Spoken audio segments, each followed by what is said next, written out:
take a little turn in our seminar. So just to remind you how the story goes so far. So do you remember what do you need in order to begin? Okay, good. You need the ground. That's right. And what does it mean? What does it mean that you need the ground? That's a harder question. Everyone memorized the answer, but what the answer means. What does it mean that you need to have the ground? How do you understand it? You said it, but how do you understand this notion that you need to have a ground? You have to know what. You have to know yourself what you are going to do. You have to know? Know what you are going to do. No, not at all. That's really not what it means. Sorry. That's not what you're going to do. You might not know what you're going to do. Maybe anyone has any idea what does it mean to know? What does it mean to have a ground? Okay, but it's not exactly a starting point. Yes, Jamie. To be able to know where it is you're walking. Where? Or when, or how, or why it is you're walking. Well, it's not so much about that either. Even though it's not too far away, it's not nothing like that. What does it mean to have a ground? Is to know that first, in order to begin something, you already need to be somewhere. Yeah? You are already somewhere to begin with. So, no one begins at ground zero. There is no sort of zero starting point. The starting point is already someone else's end point or someone else's middle point. Yeah? Because if you say you want to begin, let's say you want to begin from here. Okay? Good. That's where you want to begin. But then you change your mind and you want to begin from here. Okay? Or maybe you just decide that you want to begin from here. Or from here. Yeah? And I don't really mean only in the geographical sense. It doesn't matter whether it is in geographical sense or whether you think, shall I start with painting or sculpture, or whether you think, shall I work with plastics or language. You have to first be somewhere in order to begin. That's what it means that you start from a ground. Yeah? You have to be somewhere in order to begin. And what is important is that this ground, you don't decide what it is. It is just there. You stand on it. Yeah? You can move to another one. You can say, actually, I'm really fed up with plastics, and from now on, I'm only going to work with cybernetics or with bees. It doesn't matter. But in order to begin, you have to take something as the ground. Yeah? And the reason I use the word ground is because we will come back later to think about what does it mean to really ground something, to make something, and what all this grounding is about, and how the very notion of what is a ground is really changing. And you know, what we might consider the ground today might be very different from what the ground used to be and how people understood it. So, two things. In order to begin something, you have to already be somewhere. Yeah? And the other thing is that this somewhere, this ground, you don't decide what it's like. It's already given, in a sense, from outside. If you decide to work with plastics, well, plastics are already there. They are already configured in a specific way. Even if you decide to make your own kind of plastic, it's still, you still take as a ground a certain process. Yeah? So you always, your work is always beginning at a certain place. And the way this place is configured is not in your hands. Now, that also has very interesting political consequences that we're going to explore. But the moment I'm not going to go there because we're going to move to Karen Barad and her fantastic book. Okay, so the first thing we need is the ground. And then, if you remember, we spent a couple of weeks looking at Plato, and we said that for Plato, the ground is the idea. You remember? That for Plato, the ground is the idea. And he takes this notion of idea as truth and light, and he built a whole system of how knowledge operates. In his system, we, the people, live in a world of illusions. We don't really know what's going on, because everything we see around us are copies of the real things, which we don't know. If we want to discover what the real things are, we need to somehow break away from this cinema that we are trapped in, from this theater, and look how interesting the Platonic model, how it relates to the media culture, for instance. In a sense, it tells us that we have these institutions like cinemas and theaters and television and even smartphones, but all of them, in a sense, reflect our condition of always being trapped in an environment where we are surrounded by images and we have no way of knowing that what we see in front of us are simply images. You remember all this story, yeah? And then, against this world of illusions and images and shadows, Plato positions the real world, which is outside the cave, that you can only access by the force of reason and logic. Yeah? So you can see that in the Platonic model, the logician, the philosopher, is really the only person who deals with reality as it is. Other people, like artists, for instance, are basically dealing with fantasies and illusions. And in another place in the Republic that we didn't read, but you can, if you read the Republic, you will see it there. He says, Plato talks about how he would construct his ideal city. And in the ideal city, the rulers will be philosophers, so-called philosopher kings, and artists will not be allowed into the city. Because artists basically produce illusions. So who needs people who basically make fakes? They don't deal with the real things, they just deal with fakes. Yeah? So in the Platonic ideal city, the artist has no place. Now, not very good news for us, right? Because even though we are here in the philosophy seminar, we are doing philosophy here as artists. So that's one of the reasons why immediately after reading the Platonic model, we pivoted away from it into a completely different direction. But I just wanted to really think about that. That the Platonic model, which is incredibly powerful and all-consuming, it really is not very supportive of what you as artists are doing, even though it is deeply seductive and incredibly popular. Yeah? It's just not something that helps us particularly, even though many artists probably are unknowingly or knowingly Platonists.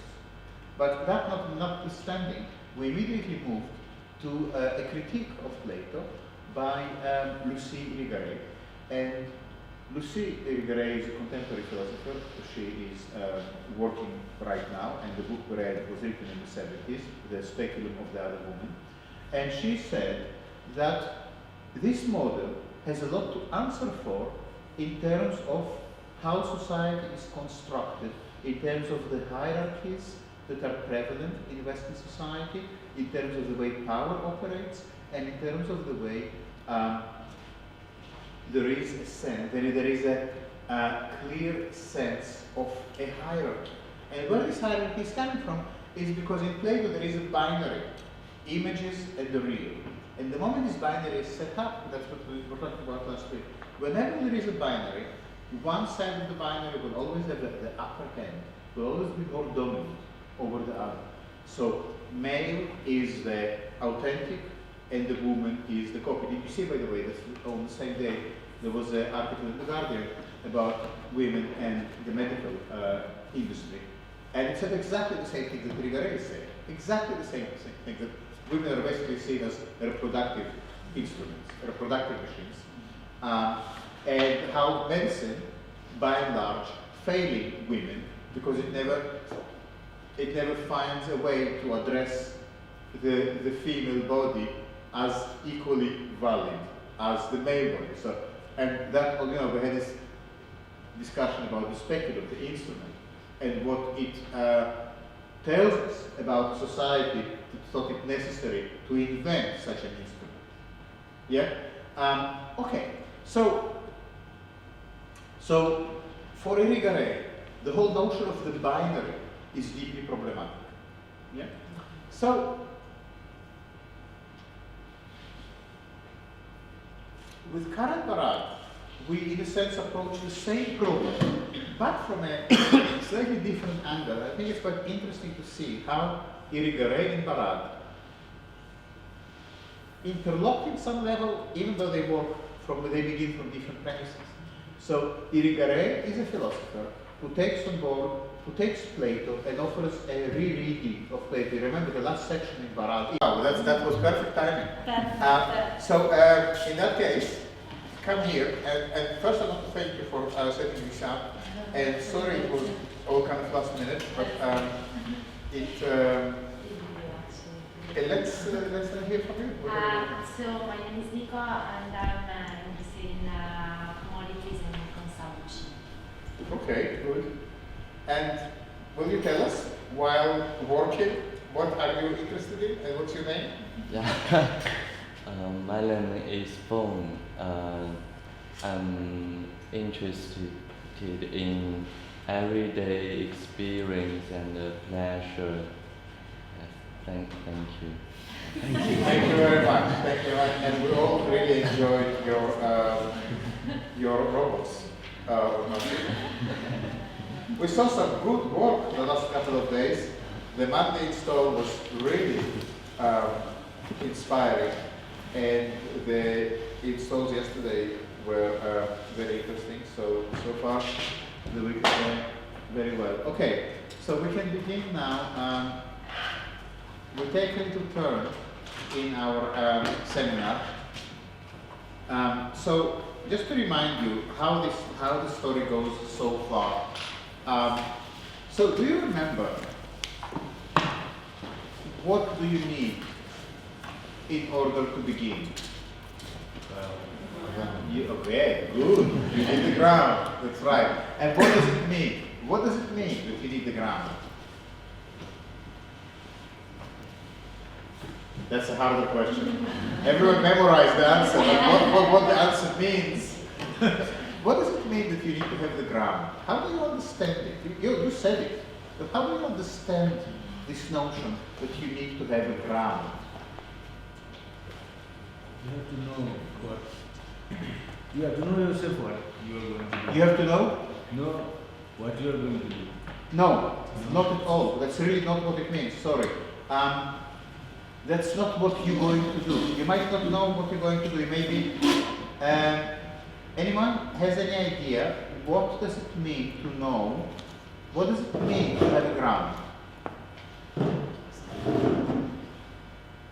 Okay, but it's not exactly a starting point. Yes, Jamie. To be able to know where it is you're walking, Where? or when, or how, or why it is you're walking. Well, it's not so much about that either. Even though it's not too far away, it's not nothing like that. What does it mean to have a ground? Is to know that first, in order to begin something, you already need to be somewhere. Yeah? You are already somewhere to begin with. So, no one begins at ground zero. There is no sort of zero starting point. The starting point is already someone else's end point or someone else's middle point. Yeah? Because if you say you want to begin, let's say you want to begin from here. Okay? Good. That's where you want to begin. But then you change your mind and you want to begin from here. Okay? Or maybe you just decide that you want to begin from here. Or from here. Yeah? And I don't really mean only in the geographical sense. It doesn't matter whether it is a geographical sense or whether you think, shall I start with painting or sculpture, or whether you think, shall I work with plastics or language. You have to first be somewhere in order to begin.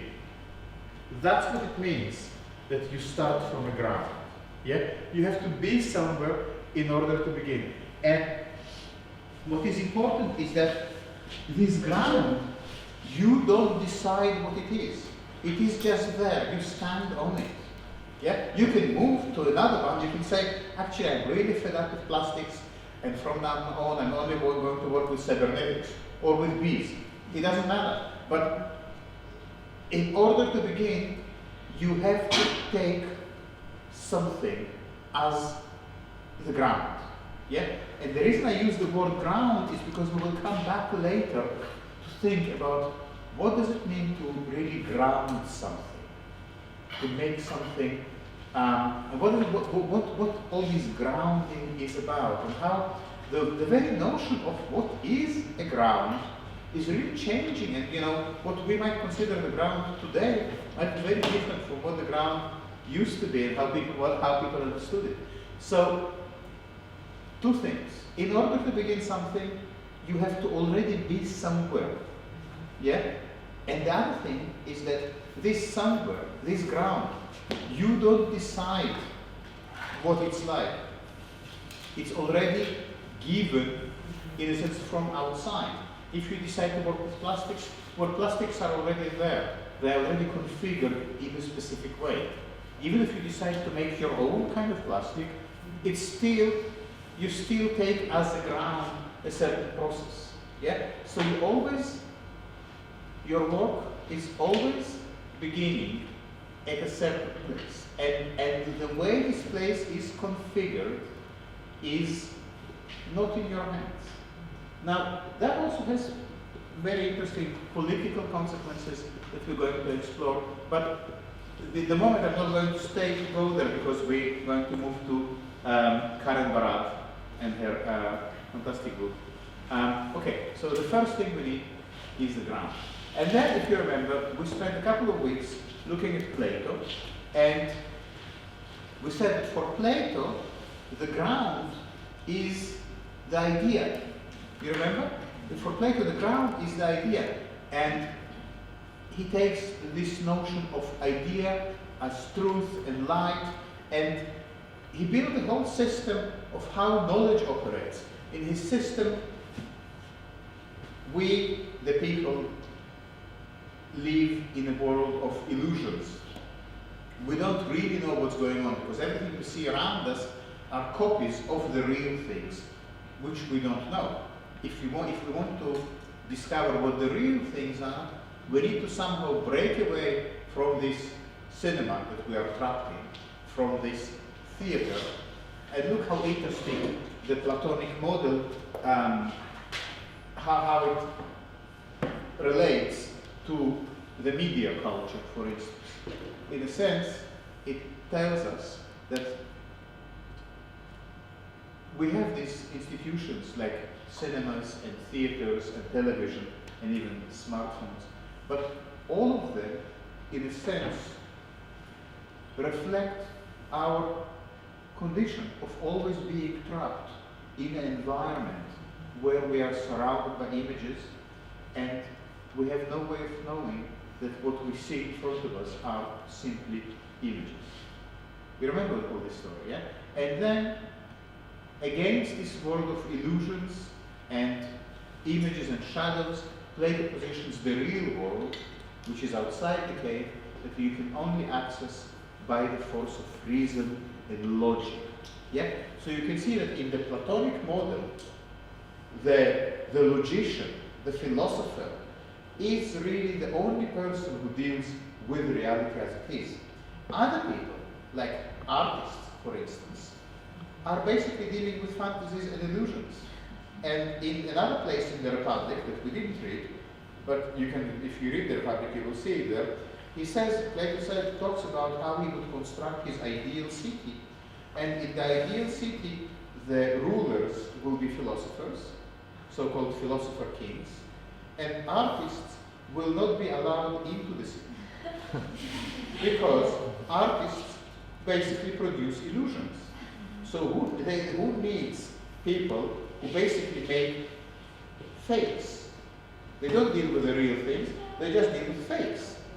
Yeah? So in the Platonic ideal city, the artist has no place. Now, not very good news for us, right?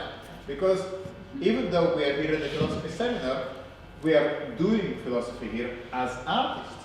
So that's one of the reasons why immediately after reading the Platonic model, we pivoted away from it into a completely different direction. But I just wanted to really think about that. That the Platonic model, which is incredibly powerful and all-consuming, it really is not very supportive of what you as artists are doing, even though it is deeply seductive and incredibly popular. Yeah? It's just not something that helps us particularly, even though many artists probably are unknowingly or knowingly Platonists.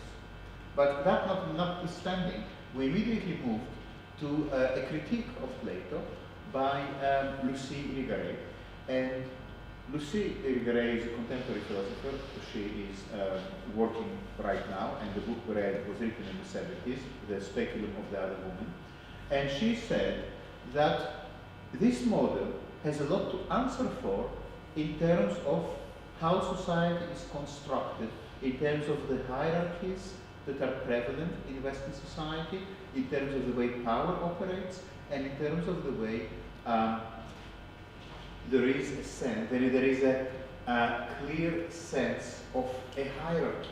And where this hierarchy is coming from is because in Plato there is a binary, images and the real. And the moment this binary is set up, that's what we were talking about last week, whenever there is a binary, one side of the binary will always have the upper hand, will always be more dominant over the other. So male is the authentic and the woman is the copy. Did you see, by the way, that on the same day there was an article in The Guardian about women and the medical industry. And it said exactly the same thing that Irigaray said. Exactly the same thing, that women are basically seen as reproductive instruments, reproductive machines. And how medicine, by and large, failing women because it never finds a way to address the female body as equally valid as the male body. So, and that, we had this discussion about the speculum, the instrument, and what it tells us about society that thought it necessary to invent such an instrument. Yeah? Okay, so for Irigaray, the whole notion of the binary is deeply problematic. Yeah? So,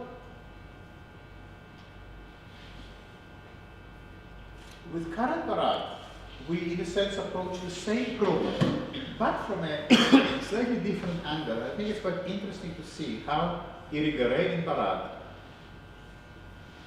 interlock in some level, even though they begin from different premises. So Irigaray is a philosopher who takes on board, who takes Plato and offers a rereading of Plato. Remember the last section in Barad, in Irigaray that we read, The Forgotten Vagina, was about what the Plato cave story forgets to tell us about. What it forgets to tell us about is that between the cave and the outside, there is a passage. And the passage, Irigaray says, is the feminine, is the sensual, is the carnal. That's the flesh. That's the throbbing, sensual, breathing, living, orgasmic, organistic entity. That's the body. Yeah? And so it's not like a binary, inside or outside. Between the inside and outside, there is also a passage, a connection. So whenever there is a binary, Irigaray says, something is being left out. I was watching the debate last night between Corbyn and Johnson. Anyone saw that? Yeah.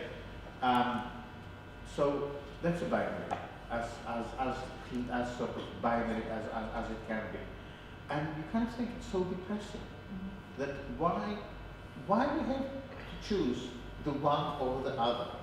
Why isn't there something third? You know, why do you have to be either in favor of mainland China or Hong Kong? You know, does it have to be one or the other?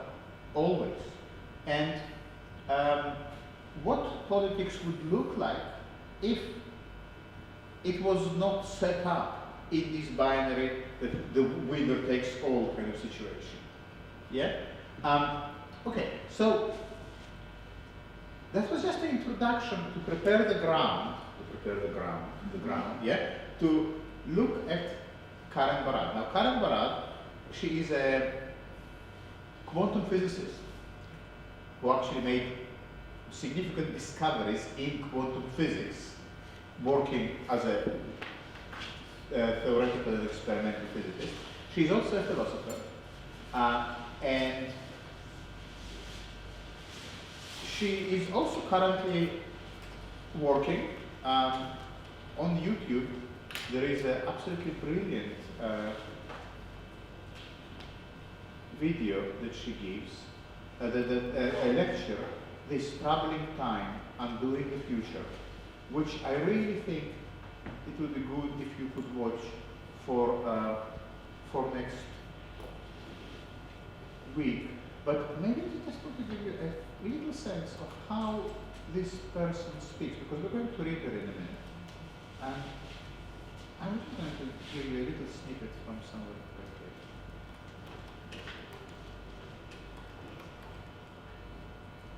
What time is it? To read the time is a complex matter in this society, both post-apartheid and not. Revolutionary activists, she says, are time tellers. We are in the midst of an intense politics of time, she writes. It is the pain that comes from being forced back into the present world after a premonition of a different one, like a trap or a curse. The student activists are time travelers. They have been working on the project of historical dissonance, forcing an awareness of time. They have been experimenting with hallucinating a new time. I don't want to really get in. It's a fantastic lecture, and it's 20 minutes. It's completely eye-opening, mind-opening. I just want you to just see the person that we're going to, in a minute, read. So, Karen Barad has a different story to tell to Igor, but on some level, it is similar.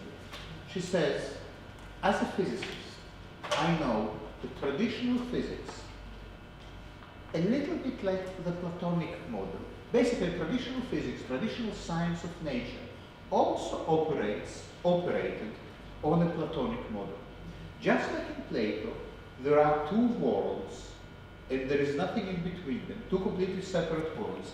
The world of shadows and illusions, and the world of the real and the ideas.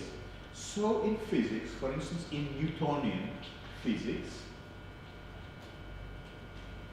Newtonian physics, 17th century English philosopher and scientist. In Newtonian physics, there are entities like planets or billiard balls or tables and forces that move these things. So you can have an entity, and according to the first law of motion, Newton had 3 laws of motions. Yeah? Anyone did physics in high school? Yeah. Anyone? You did physics? You did some physics? Yeah? Anyone else? Anyone? Yeah, well, that's enough. And there's going to be one formula today, and so there's nothing to worry about. But have you heard of Newton's laws of motion? Yeah. Have you heard of them? Yeah. No? That's fine. I mean, I just want to know whether we need some background or we can just go take it as given. No, let's do some better. Let's do some better. Okay. Okay. So again, let's just get this.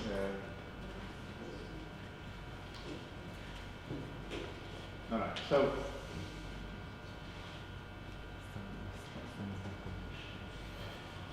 Newton has 3 laws of motion. We're just going to go through them. It will be quick. We could do a whole session on Newton, and Newton is fascinating. But just very quickly. An object either remains at rest or continues to move at a constant velocity unless acted upon by force. We're really going to concentrate just on that. Okay, so I need two volunteers, an object and a force. Come on, 2 people.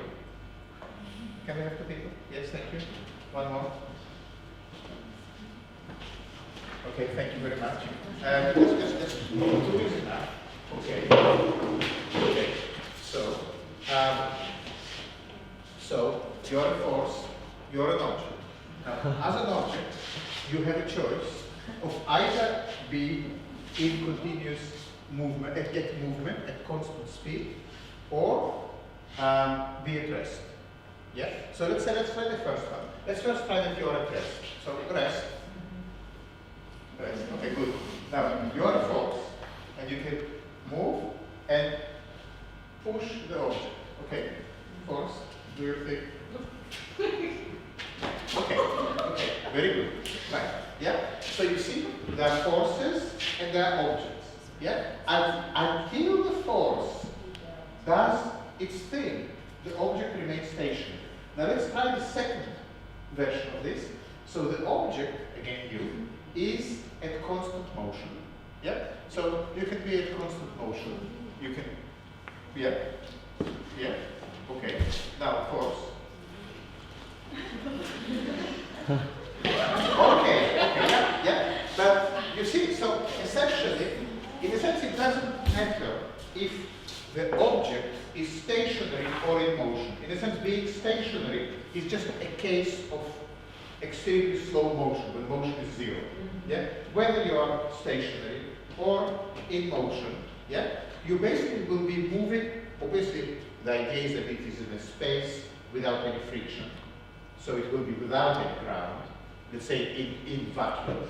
Yeah? So an object in vacuum, let's say completely stationary, will remain stationary forever and ever until a force comes and pushes along. And when the force comes and pushes along, the object will continue moving in a situation without any friction, any gravity, basically indefinitely.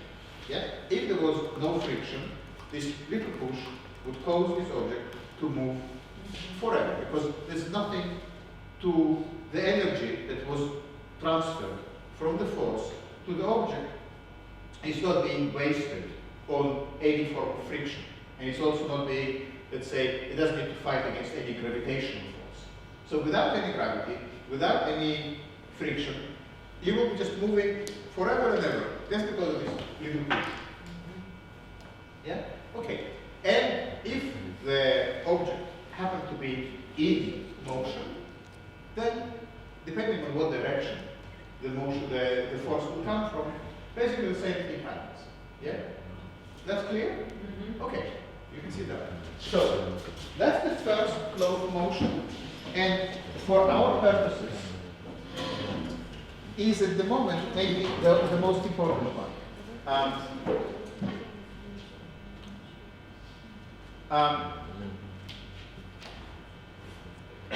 So this law, this first law of motion that Newton wrote down in, I think, 1687.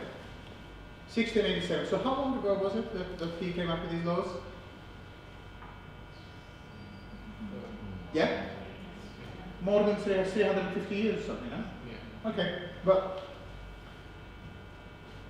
everything that happened since, in terms of industrial revolution, trains, rockets, cannonballs, bridges, the Eiffel Tower, it's all possible because of these laws. Yeah, that's what allows engineers, until even today, to build bridges, to fire rockets, because of these laws.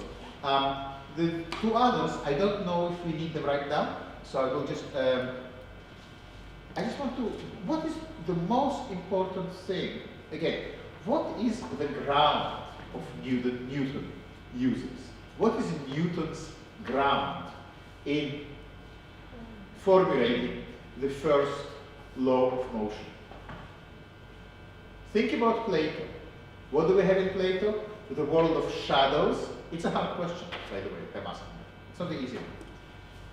In Plato we have the world of shadows and the real world, two binary opposites that are completely separate. So what do you think is the ground in this Newton's first law of motion? Yes? I'm thinking of the logic of cause and effect. Okay, well, that's close. It's not a dialectic though. But it's quite close, Nico. Anyone else can try to have a go at perhaps giving us what you think is Newton's wait, what do you think is Newton's ground here? The duality? Duality between what and what? Force and object. You nailed it. Absolutely right. Yeah. In Newton's world, there are objects and there are forces. And they are completely separate. Forces are not objects. Objects are not forces. Now, of course, if you think about billiard balls on a billiard table, if you think about billiard balls, of course, something like this, if I hit a ball, it can hit another ball, so an object can hit an object. But what will happen when an object hits an object? One object just transfers the force to another object. Yeah? But on their own, objects and forces are completely separate. In billiard, the force coming from me holding the key, the stick, and hitting the ball. Yeah? And as long as no one comes with the key, the balls remain stationary. You can lock the room, come back 300 years later, they will be in exactly the same place. No ball will start kind of moving forward a little bit, creeping, you know? Yeah? So because without forces, objects will be completely stationary. Yeah? And forces are not objects. It means they have no taste, they have no weight, they have no mass. Of course, when I come and kick a ball, I have a mass. Yeah? But Newton talks about an ideal situation. And in this ideal situation, there is a complete and utter distinction between forces and objects. And never the two shall meet. In a sense, you see how the same Platonic philosophical model of a binary is also reinforced in science and finds its proof in a law that is universal, eternal, and kind of provable. Yeah, that's the thing with laws of physics, is that how do you know if Newton is right or wrong? Well, the physicists, first they make an assumption, a hypothesis. Well, basically, they think they know something, and they try to formulate it, and then they do experiments to prove or disprove this assumption, this speculation. So loads and loads of experiments were done, and you can go to YouTube and watch loads of them, that prove that this law is capable of predicting accurately what will happen.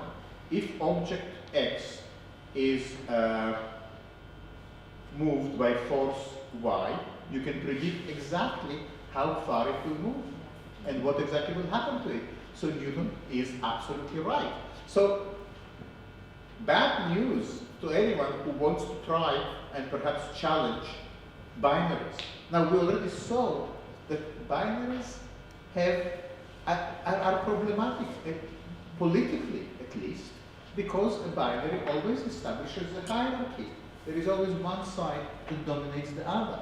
And also, where is the, if there is just a binary, what happens if you are non-binary? You know, for instance, sexual, you know, or, you know, in any other way. It seems that the whole universe doesn't want you to exist if you are non-binary. Yeah? So, and that's how things persisted in science for a very long time until what happened? And, sorry? Einstein. Until Einstein, that's correct, yeah. Until around the beginning of the 20th century, well, probably a little bit earlier, Maxwell and Faraday were two physicists and mathematicians who investigated electromagnetic effects in the 19th century.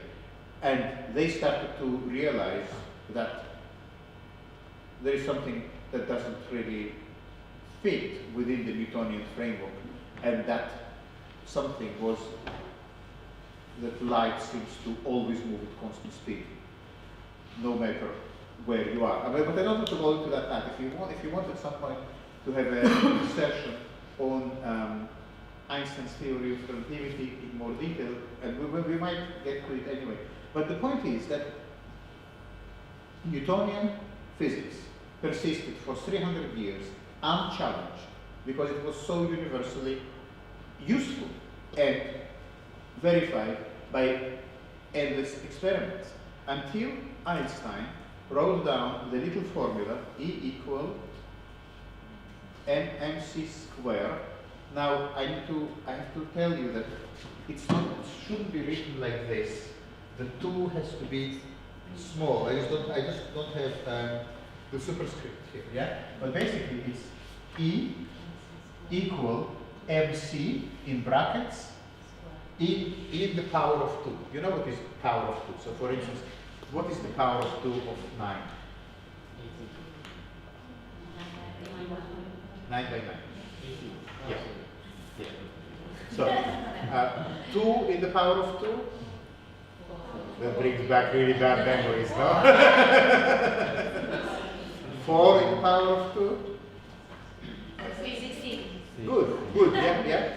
You understand? It's 4 in the power of 2 is 4 multiplied by 4, not by 2. Yeah? It doesn't matter. It just, so, okay. So Einstein came with this little formula, and there is a beautiful book, by the way, if you want to understand a little bit more about it.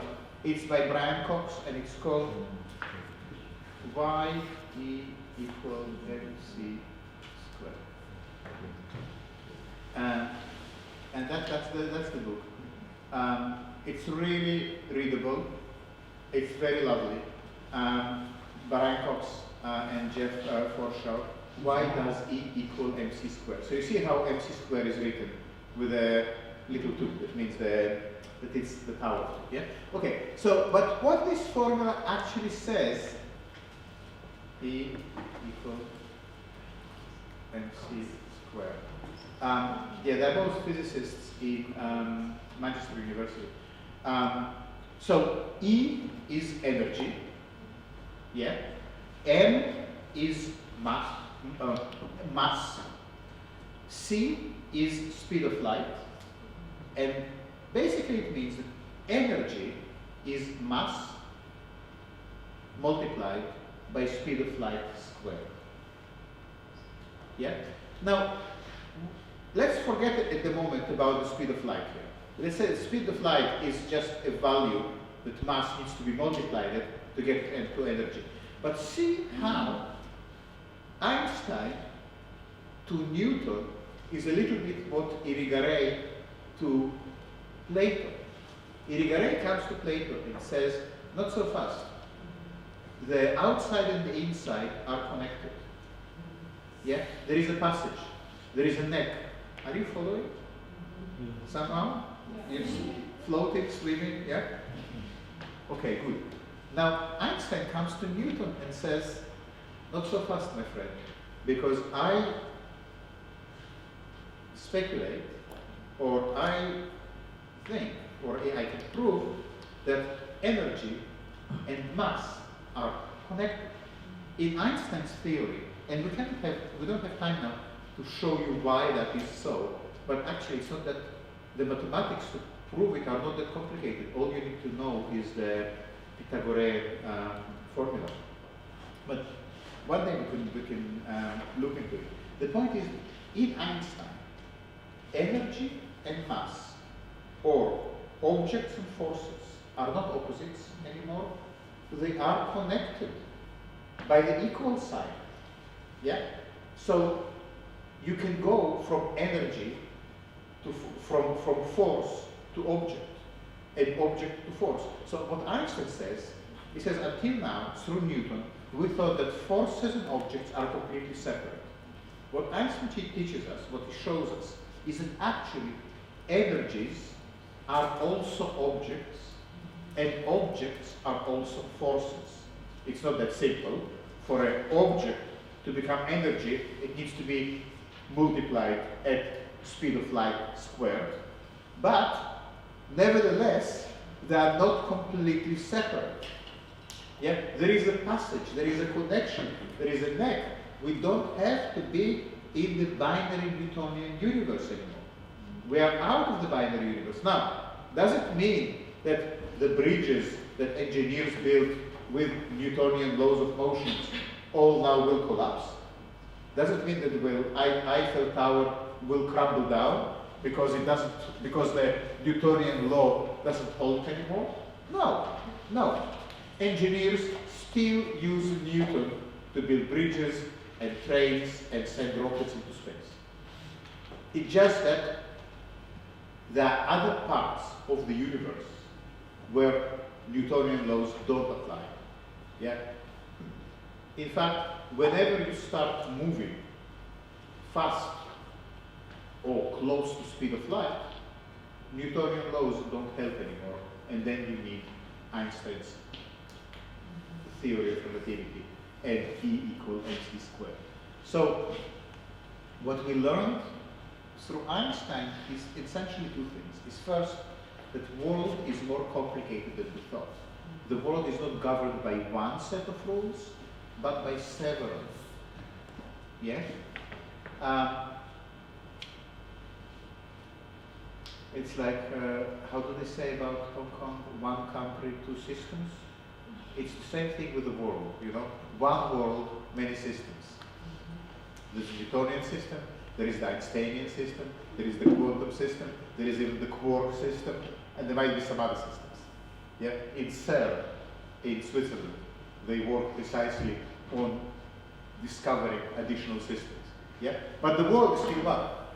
Yeah? So Einstein comes on the scene and says energies and objects are not separate. They are connected. You might say, but I'm not a physicist, and I'm not even building bridges. I'm just trying to make an argument. What that has to do with my practice. So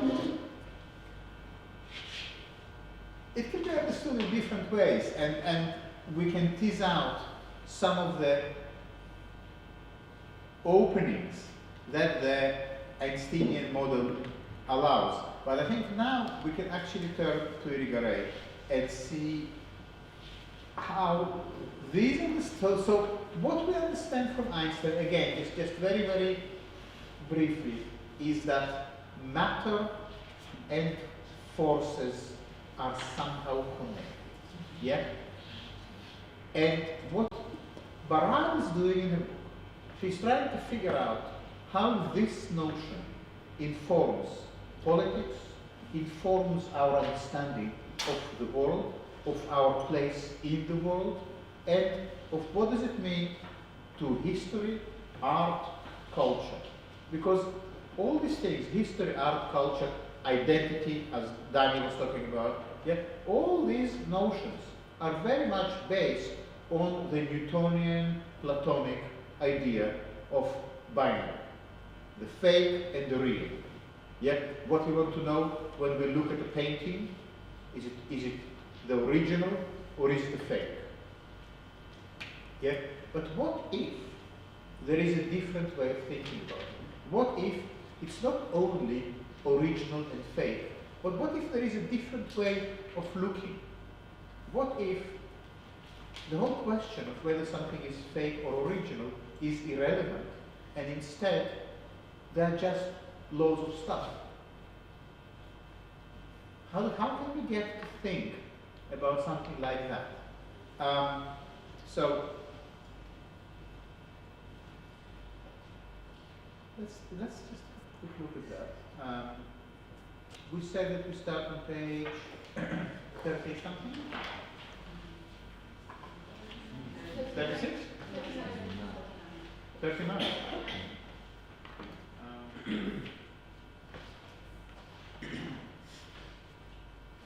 Okay, so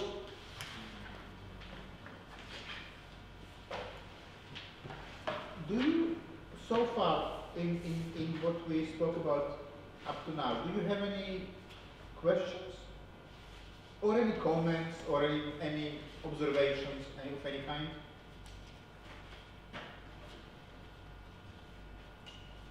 Why not? Why don't you have anything to say? What is called Yes? halfway? What is halfway? Yeah. Okay, very good question. Excellent. What is halfway?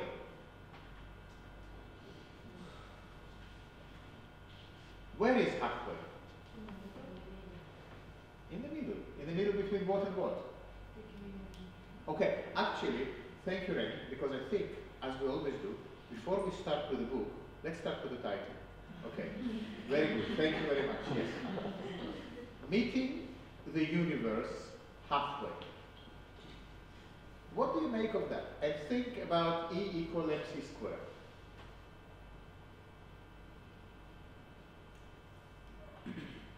What, for instance, meeting the universe halfway tells you about identity or subjectivity or something like that? That's a question for someone like Danny who explored these sort of things. What do you think meeting the universe halfway means? What does it mean to meet the V halfway? Just let it, I'll park it there, don't answer. Yes? It suggests that if there are two binaries, you and the universe, you meet somewhere in the middle. Okay. So maybe it's your ideas about the universe and what the universe is, or isn't. Well, it suggests that there is a meeting point. And meeting the universe halfway, how else you understand? Yes? I've just started that Jimena Canella's book, with Einstein and Bergson. Yeah? Oh, Which is yeah. The philosopher and the physicist. It's great. Well, I isn't just it? started at the beginning, like, Yeah. but there's the bit where they mentioned the clockmaker who makes the clocks. Yeah. Like, he's setting his own time. Yeah. Whilst, so that's kind of like you're meeting the object halfway. The object is setting the time for you, but you're also making the object. That kind of. But I want to try to really answer Rene's question. What does it mean to meet someone halfway? Forget the universe for a moment. The universe is a big thing, yeah? But what does it mean to meet someone halfway? But to really meet someone halfway. So for instance, let's say I want to meet one of you. Let's say I want to meet Ken, yeah? And I say, okay, Ken, I'm going to meet you halfway. What does it mean in practice? Let's meet halfway. What does it mean?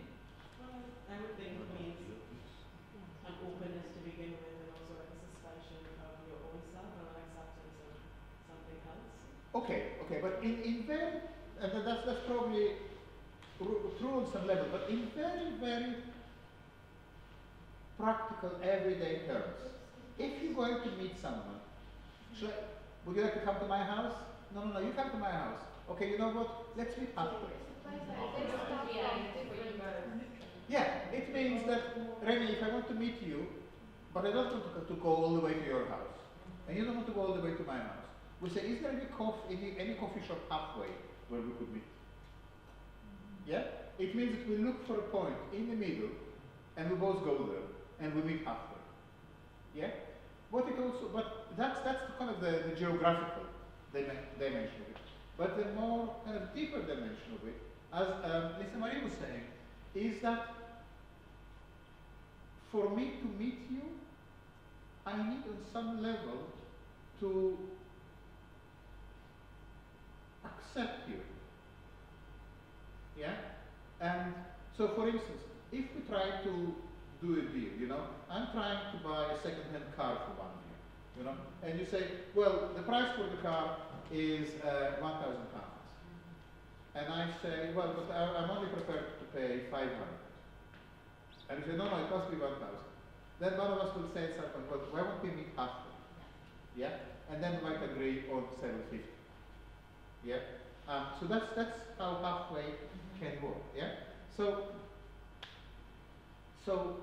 when Barad is saying meeting the universe halfway, you see there is a bit of a provocation here, because kind of, aren't we in the universe is already the same thing?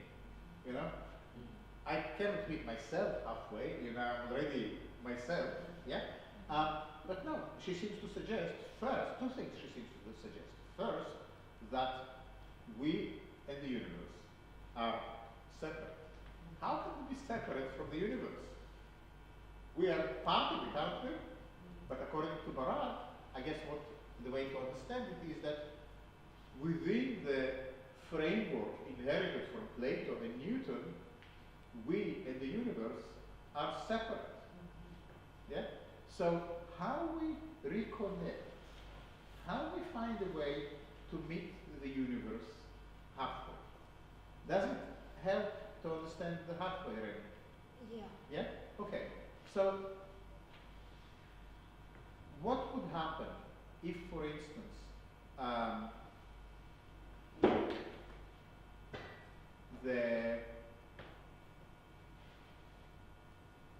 the students who now occupy the University of Hong Kong, which really I'm so obsessed with this because it just feels, you know, it's students, it's like us, you know, it's students and teachers and it's a university. What could happen if the students in Hong Kong and the police will meet halfway? Yeah? How would that, if that was possible, what would it look like? Yeah? That is sort of the political dimension of that. What does it take to meet halfway? Of course, there is no formula for that. You need to have a different way of approaching. So I think we now have some sense of the type. Now, can you remind me the page again? 39, yes. Okay.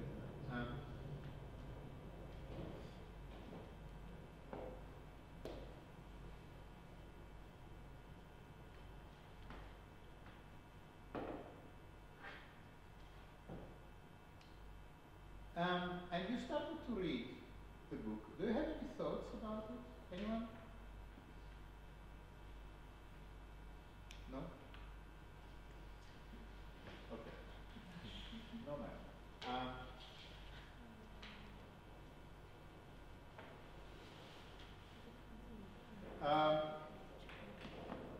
This one, the version we There was one bit that I read that stuck out to me. yeah. Can I read it? Which page? I'm not sure because I just photographed it, but it's around 47, I think. Around 47. Okay. It would be very helpful if we could all look at it. 1 second. Yeah. Let me find 47. Yes.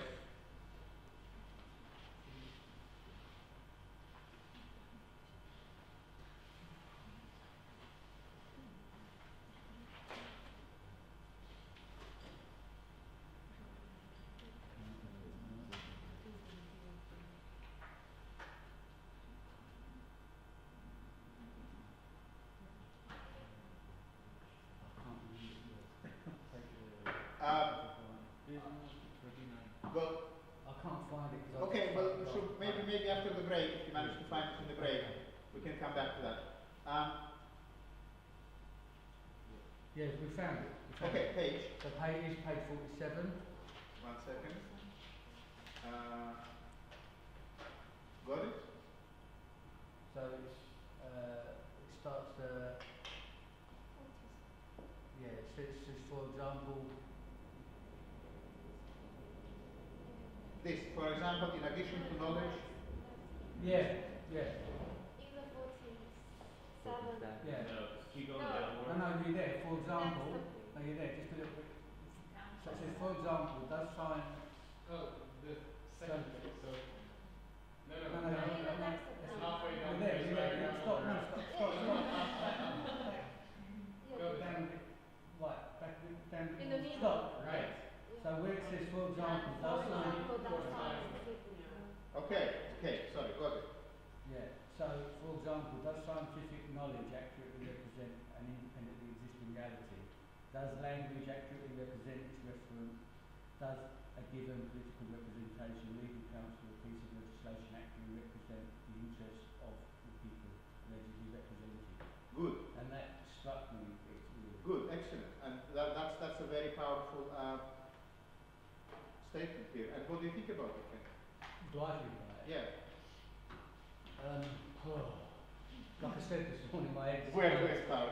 I mean, I missed a bit of the debate last night, so I saw a bit of that, and so kind of that, and just kind of,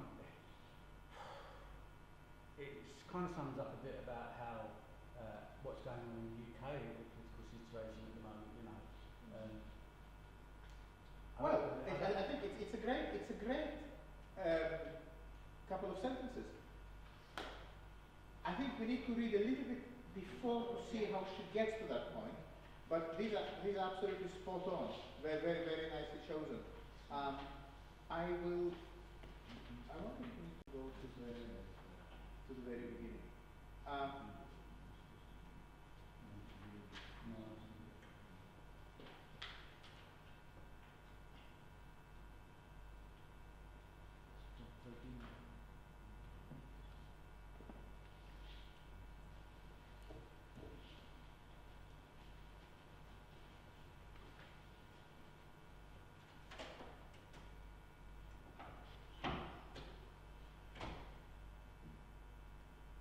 I think maybe we start somewhere here, because we really cannot read it all throughout, but there's some. Let's start from this. Yeah, it's from representationalism, because I think that's where a connection is made between all this quite abstract stuff from Einstein and Newton and what does it mean to us artists. So from representationalism to performativity. Let's just pause for a second on the title of this subsection. From representationalism to performativity. So representationalism is basically representation. Yeah? Now, you remember that what representation belongs to? In the intellectual map we are constructing over the last several sessions, where representation sits. Who is the friend of representation and who is attacking it? We only read two people so far, Plato and Irigaray. So, is Plato for or against representation? Yes. No. For. Is Irigaray for or against representation? Yes, against. I'm simplifying. But why Plato is for representation? Who said that he is for? You did. Can you explain why? Because for him, reading is about forms and ideas. So it's a representation, presenting again. Exactly, very good, Nico, that's perfect. Because how the Platonic universe is constructed. What is in the Platonic world? Let's go back to the Platonists for a second. Yeah? What is real for Plato? The ideas. Yeah. The ideas are real. But where are the ideas? Do you have the ideas? Did you bring the ideas today?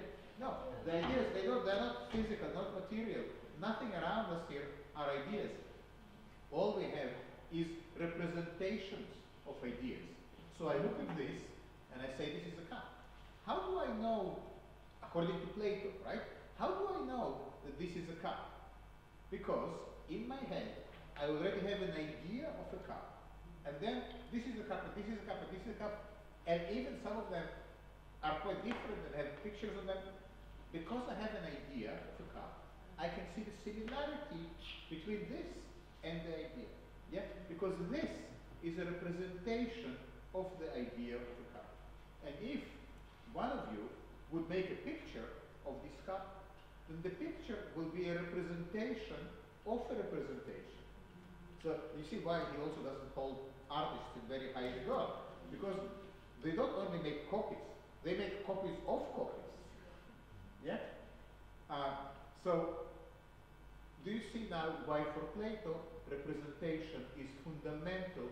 You might say that for Plato, representation is the ground. Because the world here makes sense to us only because it represents the world of ideas. Yeah? Now representation can be distorted, that's a separate issue. For Irigaray, representation is, yes? No. Okay, so I thought I was okay. For Irigaray, yes? Hierarchy. The great hierarchy. Yes. So basically, the original thing is the ideal, and the representation is concept. Absolutely right.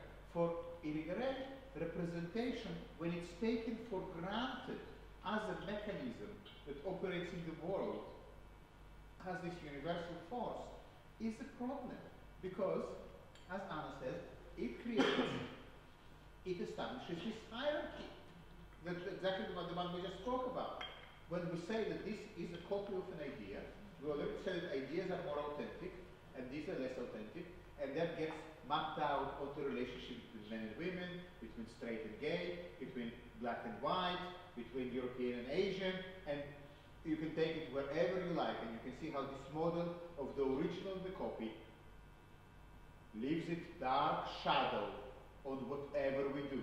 And how do you extract yourself from this shadow? Well, Irigaray says we need to go to the root and question why we're such great believers in the representation in the first place.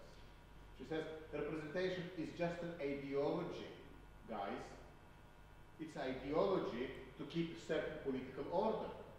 Don't believe that it's a natural, organic thing that you just, that's how it is. Yeah? We, for a very long time, for 300 years, we thought that Newton's law of motion is just that's how it is. Einstein came and said, not so fast. There are also situations where it's not like that. So there are some situations, you're telling me, when the hierarchy doesn't hold, when objects and ideas are not bound to this relationship of one is more authentic than the other. There is a world in which forces and objects are connected. Maybe there is also a world in which images and things are on an equal footing. Maybe there is also a world in which women and men are just versions of energy, are just different forms energy takes. Because we know now that energy and matter is basically the same thing. From Einstein, maybe men and women are just different forms of energy, and all forms of energy are different from each other, but fundamentally there is no hierarchical relationship. Yeah? So, that's representation. Okay, do you have some vague notion of what we are talking about when we talk about representation? That already becomes more relevant to artistic practice because art kind of has to negotiate its relationship with representation all the time. You know, when we look at something, so for instance, when we looked at Lisa Marie first installed, I think it was the first one, I don't remember, the broken jugs.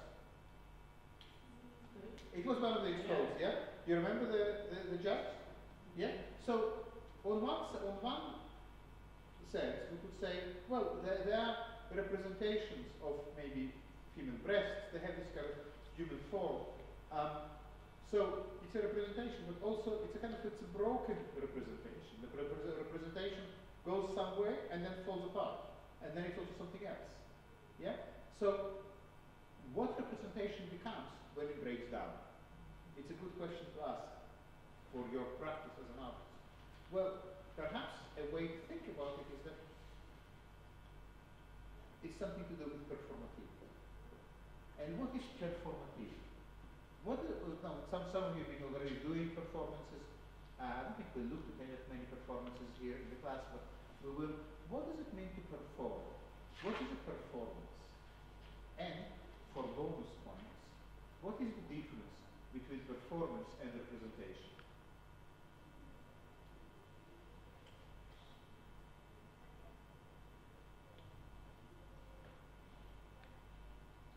Okay, you know what? Take 10 minutes to think about it and get coffee or tea. That's also fine. And when we come back, we'll continue with this question. What is performance? What is the difference between performance and representation? And could you switch off the coffee to make it easier for the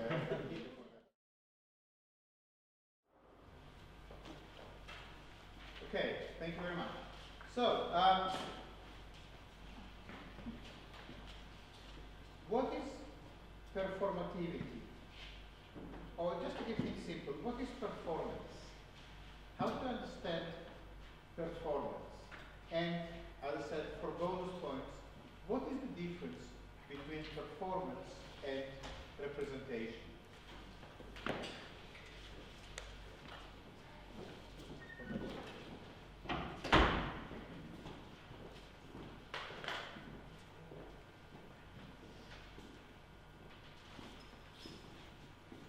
Anyone has any suggestions? How can we approach this? Performance, presentation, is done. So it's a bit tricky because we sort of make like unique animals perform, well, like a sea life sense. Well, let's not go to animals yet. Let's leave animals for another time. Is there so how do you understand the performance? We perform with animals in that circumstance. It's like that represents power in the sense that. Okay, you're saying that performance can also be representation. Yeah. Okay, fine. But it's still performance and representation are not the same thing. Yes, Dan. Sorry, It's slightly too platonic and just trying to going off what we've been talking about, but the performance is the manifestation of the form itself, the idea, and then representation is literally a recreation of the form or something else. So it's like a second level versus the manifestation of the idea itself in like real time. Okay. Yeah. Yeah, I'm just thinking of action, like performance as acting as action, whereas representation is an action-based action. So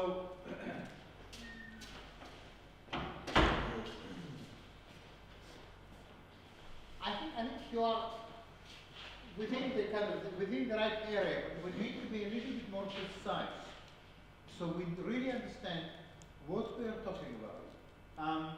Anyone from this side of the room would like to try in terms of the difference, or how do you understand representation and performance?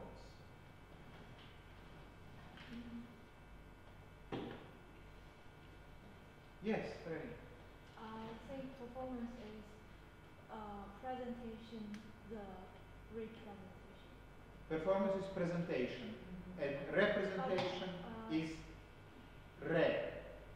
representation. I think it's present the representation.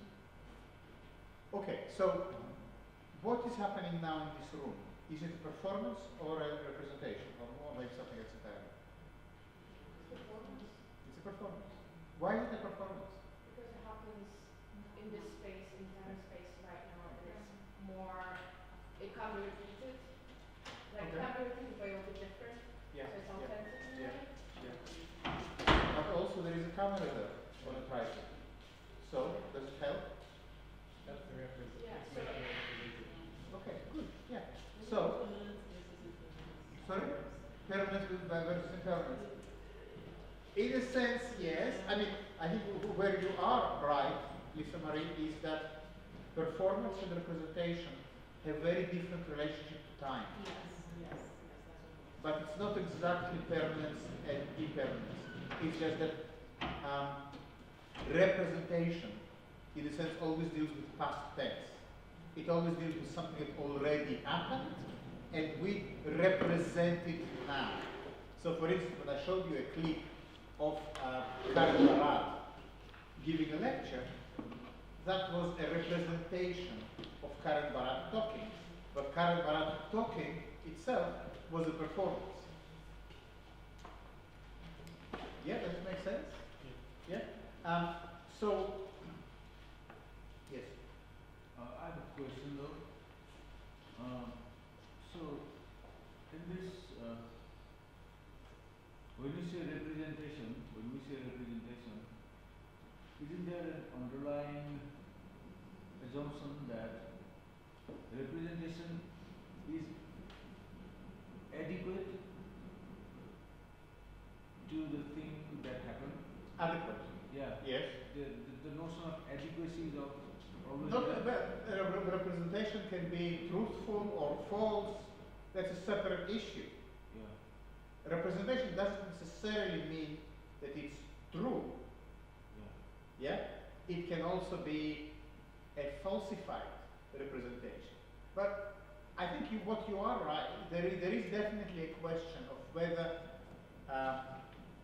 there is a truth value that is attached to representation. And Plato will say, yes, there is. However, as we have already seen a little bit, we cannot be that certain. We cannot be as certain as Plato that representation is necessarily truthful. Was that your point?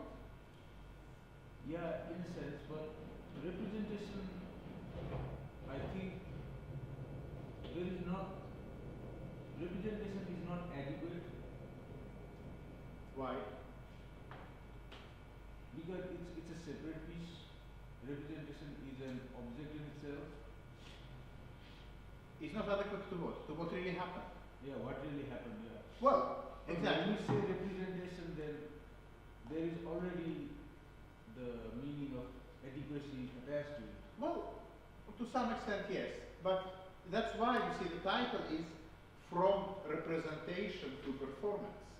From representationalism to performativity. But don't let these long words confuse you. It is really from representation to performance. In a sense, you could say that from representation to performance is the trajectory of contemporary art. From classical painting, representational painting, to performativity. Let's have a little example. For instance, I don't know, some kind of classical painting.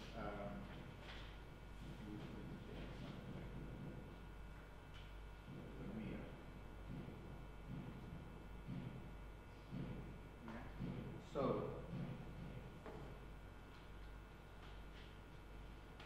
The Woman with the Pearl Earring by Vermeer. Yeah. So, is that a representation or a performance? Neither, both, either. Don't care. What is that? Why? Well, it's a staged situation, it's a performance, she's looking at us with this. She arguably, it is a performance. Okay. And she's been painted, so Yeah. and this has been copied for us to see on the screen here. Okay. They're the same. About the same. Yeah, I mean, in fact, that's what I'm saying all along. I'm saying, are these actually of equal footing? And Well, the point that Karen Barad is saying is that they aren't. I get that. Yeah. And let's compare it to, for instance,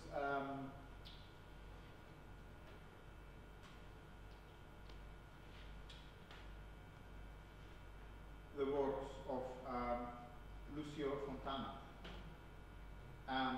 So Fontana is an artist whose work consists mainly of slashing the canvas. Yeah. So he takes the canvas and cuts. Yeah.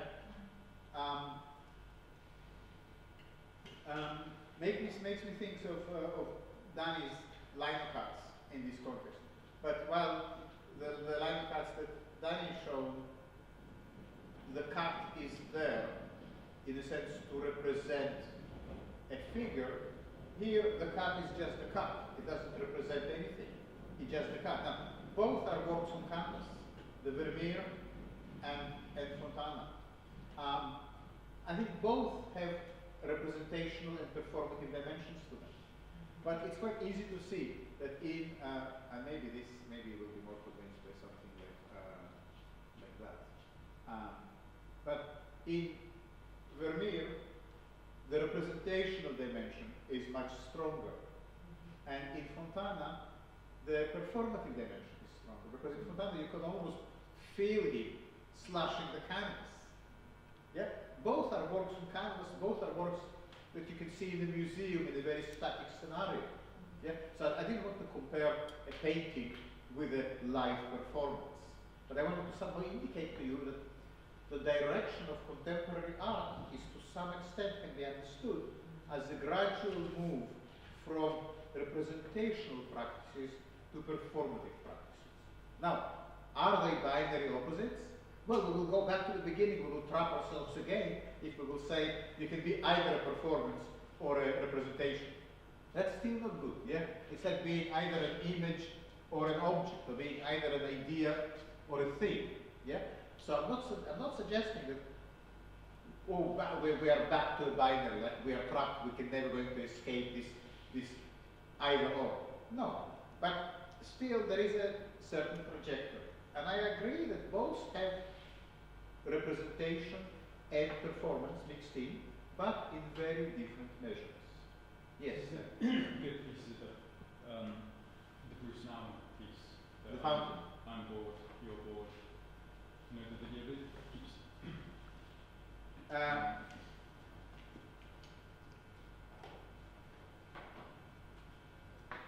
it's setting the Bruce Nauman.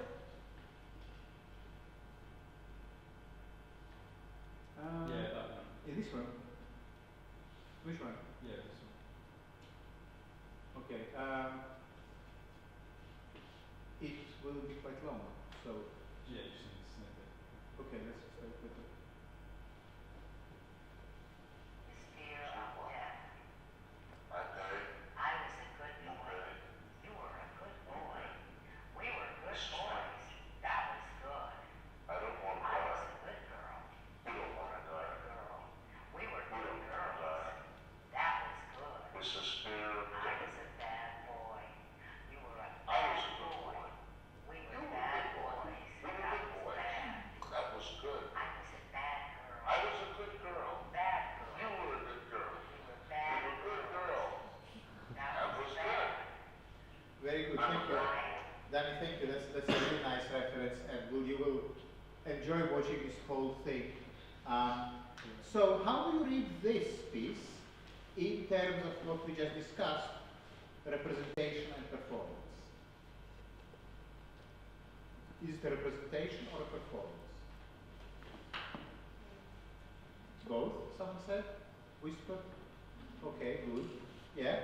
And It's like the use of language, it's always like past, present, future tense. So like Yeah. you're, like I was a good boy, I am a good boy, you are a good boy, we are a good boy. So you're always exchanging between.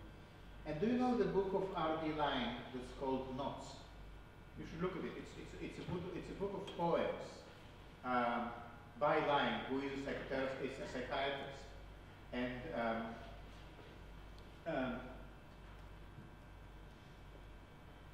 it's slightly similar.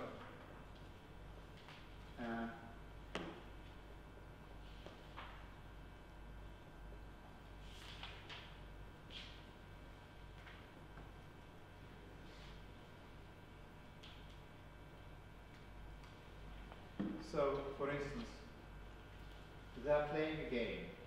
They are playing, it's not playing a game. If I show them I see they are, I shall break the rules and they will punish me. I must play their game of not seeing I see the game. It's similar, isn't it? That's These are great poems, and they are very psychoanalytic. There must be something the matter with him, because he would not be acting as he does unless there was. Therefore, he is acting as he is, because there is something the matter with him. What period is he active? 50s, 60s, 70s. He belongs to the anti-psychiatry movement that I think Lacan is kind of borderline there, but the proper anti-psychiatrists are also anti-Lacanians, what is half and half, yeah? Certainly very interesting. So, this, going back to that, do you see here? You were a bad boy. We were bad boys. That makes you bad. So, performance or representation? In what way? Explicate.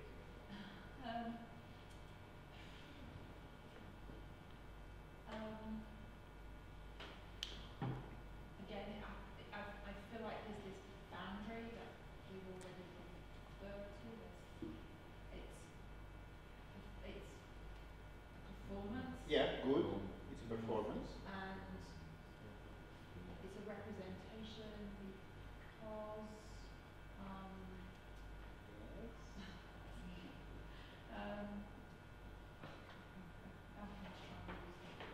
No, don't go to your notes. Because it's representing the idea of Okay. Yeah. I was just kind of curious if the intention by Bruce Newman is for the performance to be seen as a representation, does that affect it as a representation? Like the hierarchy? Okay, let me just tell you one thing. I don't give a toss about the intentions of Newman or of any other artist. What I care about is my experience of the work. Because the intentions of the artist, I have no idea. Maybe he did it because he got $100 from a gallery and he had a gas bill to pay. Maybe that was his intention. We don't know. Maybe he did it because he met someone he fell in love with and they wanted to impress them with how, that he's a good artist. It doesn't matter, the intention. Yeah, but what I was meaning so is that the piece, what Yeah. you're seeing is not like you don't see the actual presentation of the speakers. But you do see. Well, you don't see them in real time. Why you do? But you're seeing them as a representation. Well, they are representation. Okay, I'm worrying about Okay, this. yes. I was to try. There's the filming itself, which is a representation of these performances, but these performances are in a way like several spliced representation, because the language being used is constantly jumping in time, pronouns, and who is the good or not the good boy and girl, and in a way, like, I don't use the word as a crash, but deconstructing the use of the language and the representation. Like each one can feel authentically there, even if it goes against what we're seeing. You know what I mean? Well, it's true, and I think something very interesting happens because it's a screen with two people. If it was just one person reading a monologue, even if the monologue goes back and forth in time, it would still be, we would just get immersed in the story, and we would probably forget that what we see here is a representation. But because there are these two people and they're not in sync, and they all the time kind of break through the holistic notion of an image. It's all the time, the image all the time gets distorted, and we keep reminding us ourselves, oh, actually, it's not working as it should. We're constantly reminded that what we watch is a representation. And this very reminding is itself a performance. Yeah? Yes. I also don't think it's like an accident. It's like a white woman and a black man speaking as well. Why accident? In art, there are no accidents. What? There are no accidents in Right. art. And I think that part of this is just to like let the language be expressed. Do you know why I say that there are no accidents in art? Because again, it goes back to the question of intention. It's irrelevant whether something happened by a mistake in a work of art, or like for instance, in Danny's performance last week, the pins from the gloves started to fall off. Now, we could sit here and debate for a long time whether it was intentional or whether it was accident. But does it really matter? No. It doesn't matter. What matters is that that was part of our experience. Yes? Yeah. So, if we don't care about the intention, then are we not only deconstructing the art? Sorry? Because art is also, I think, it's also the process of construction. Yes? And? Yeah. So, the reason I'm not interested in intention is because we're never going to know. Of course, in Danny's case, we can ask her, but then how do we know that she will tell us the truth?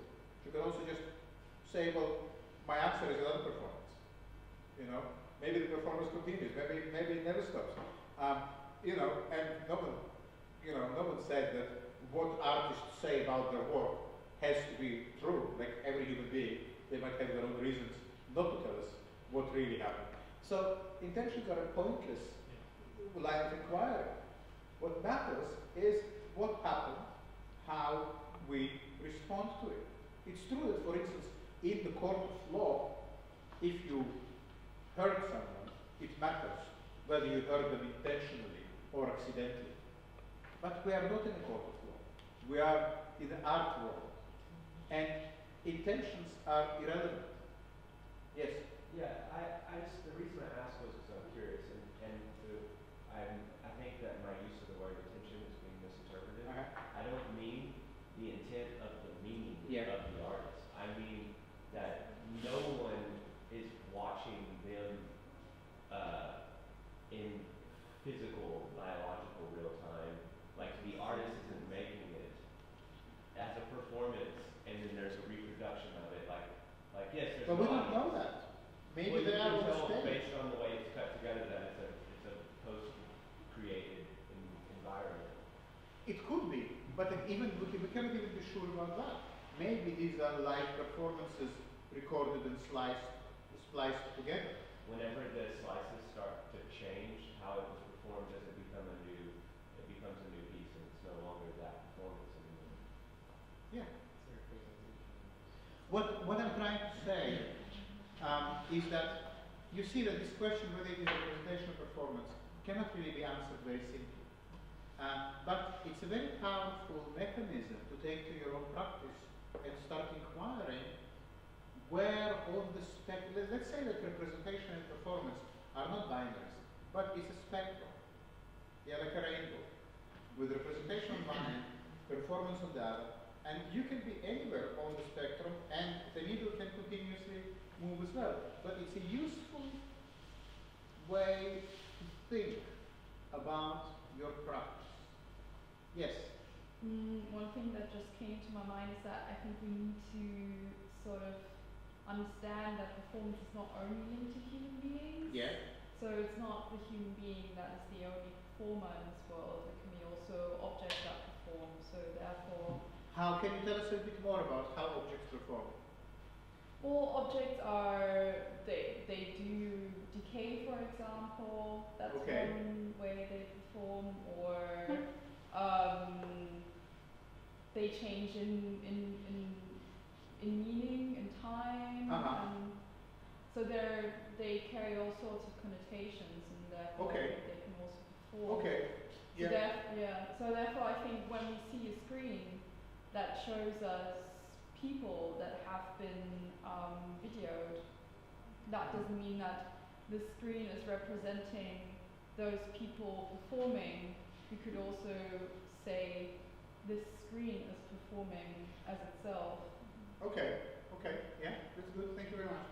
Okay, so let's go back, let's go to the text and just see what Karen Barad is actually saying, because it always takes us a very long time just to read the title of things. And I think it's good. I don't mind spending a long time trying to understand just a couple of words, because I guess when you came to this, you just read from representation to performativity, and then moved to read the chapter without actually stopping and trying to figure out what it really means to practice. Okay, so could someone try to read to us?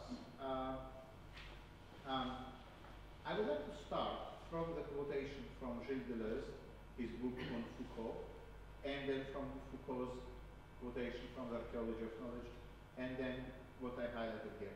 So could someone read to us now? As long as we stick to things and words, we can't believe that we are speaking of what we see.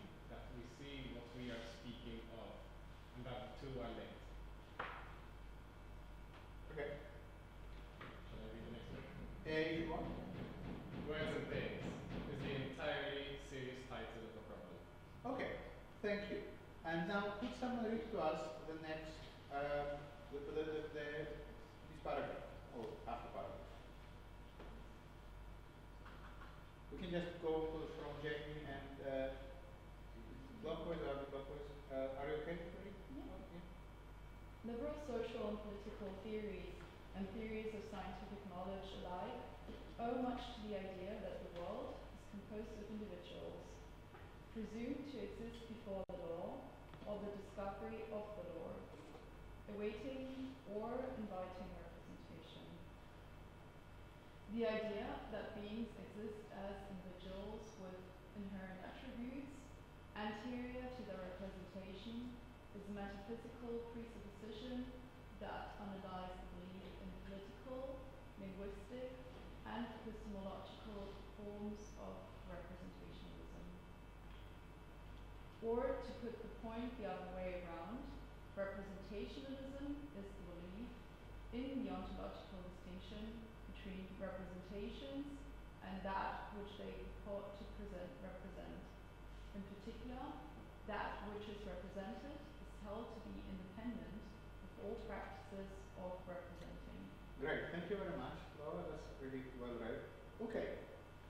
Anyone has any thoughts about that? Anyone could explain what this says, what it speaks about? Is it hard? Is it hard? Hard. Yes. What is hard? Can you point to the difficulty? There's a lot of complex words in it. Okay. We really care about what those words mean to know what they mean together. So that's a very good point, Danny. And one way to try to read this section is to take every difficult word and try to unpack it. And by the end of this, you will basically have a research paper on all the concepts in this.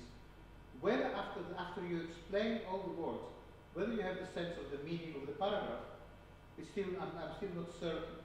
Yeah? But that could be one way of working. There is another way, which I think is a more helpful to grasp, and that is not to worry too much about anything that doesn't make sense immediately right now, and just try to extract the one thing that makes some kind of sense. Because the point is not to fully understand Karen Barad's philosophy. We don't have the time to do that. I'm not even sure it's that helpful for your practice as artists, and that's the reason we're here.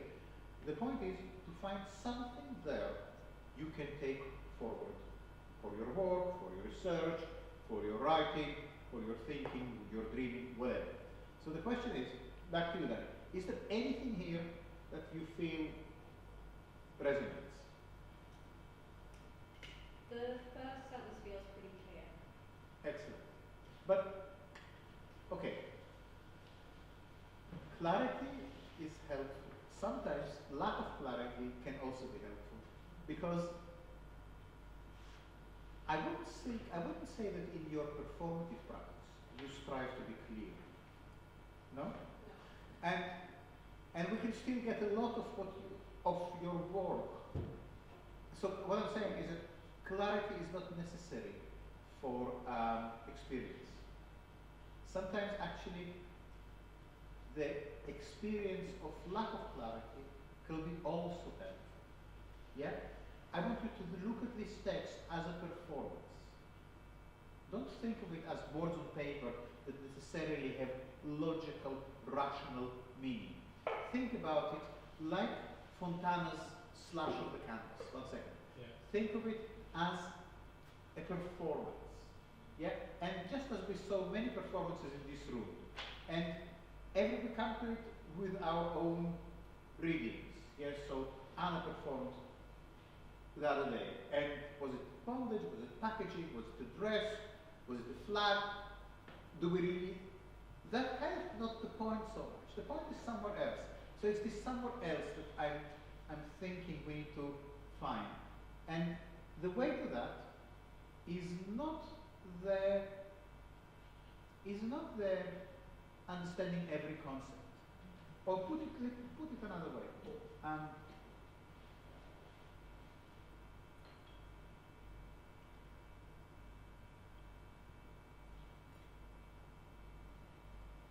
Let's read it again.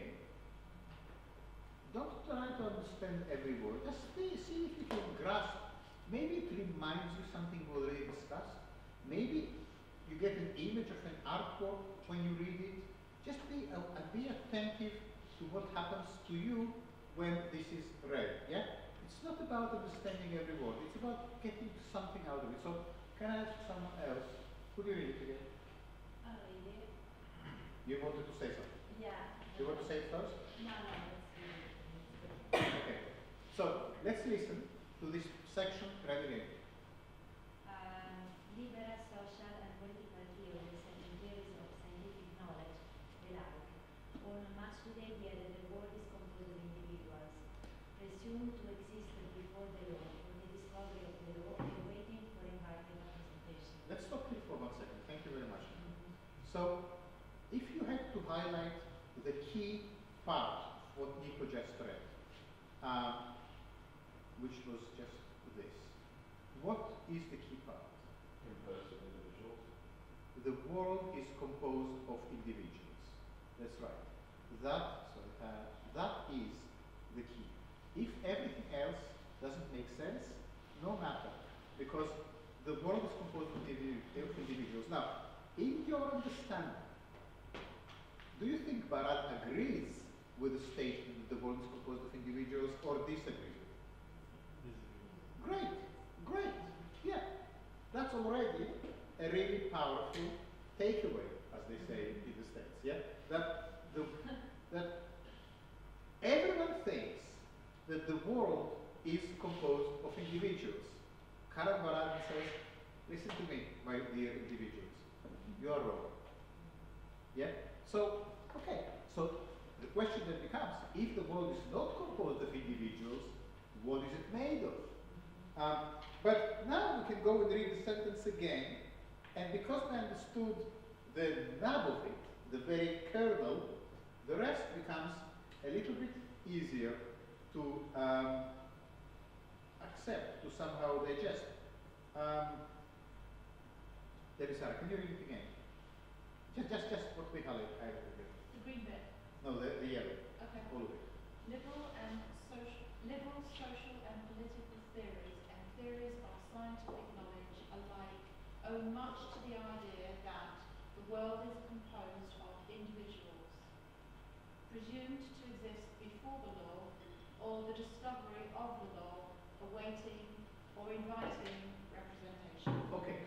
So another interesting dimension here, which appears when you read it for the third time, is that political theories and scientific theories share the same understanding. Yeah? And that comes from the first line. Social and political theories and theories of scientific knowledge alike. So our scientific knowledge and our humanistic, politic, social knowledge are basically based on the same ground. Right? Again, quite an interesting thought, because we often think that social sciences and let's say physics and chemistry are very different. But Barad says actually they all work from the same premises. And the premise, what they all take for granted, what they all take as a ground, is that the world is made of individuals. Now, just think about this notion of the individual. And you remember how think about today's session. In what context we encountered individuals in today's session?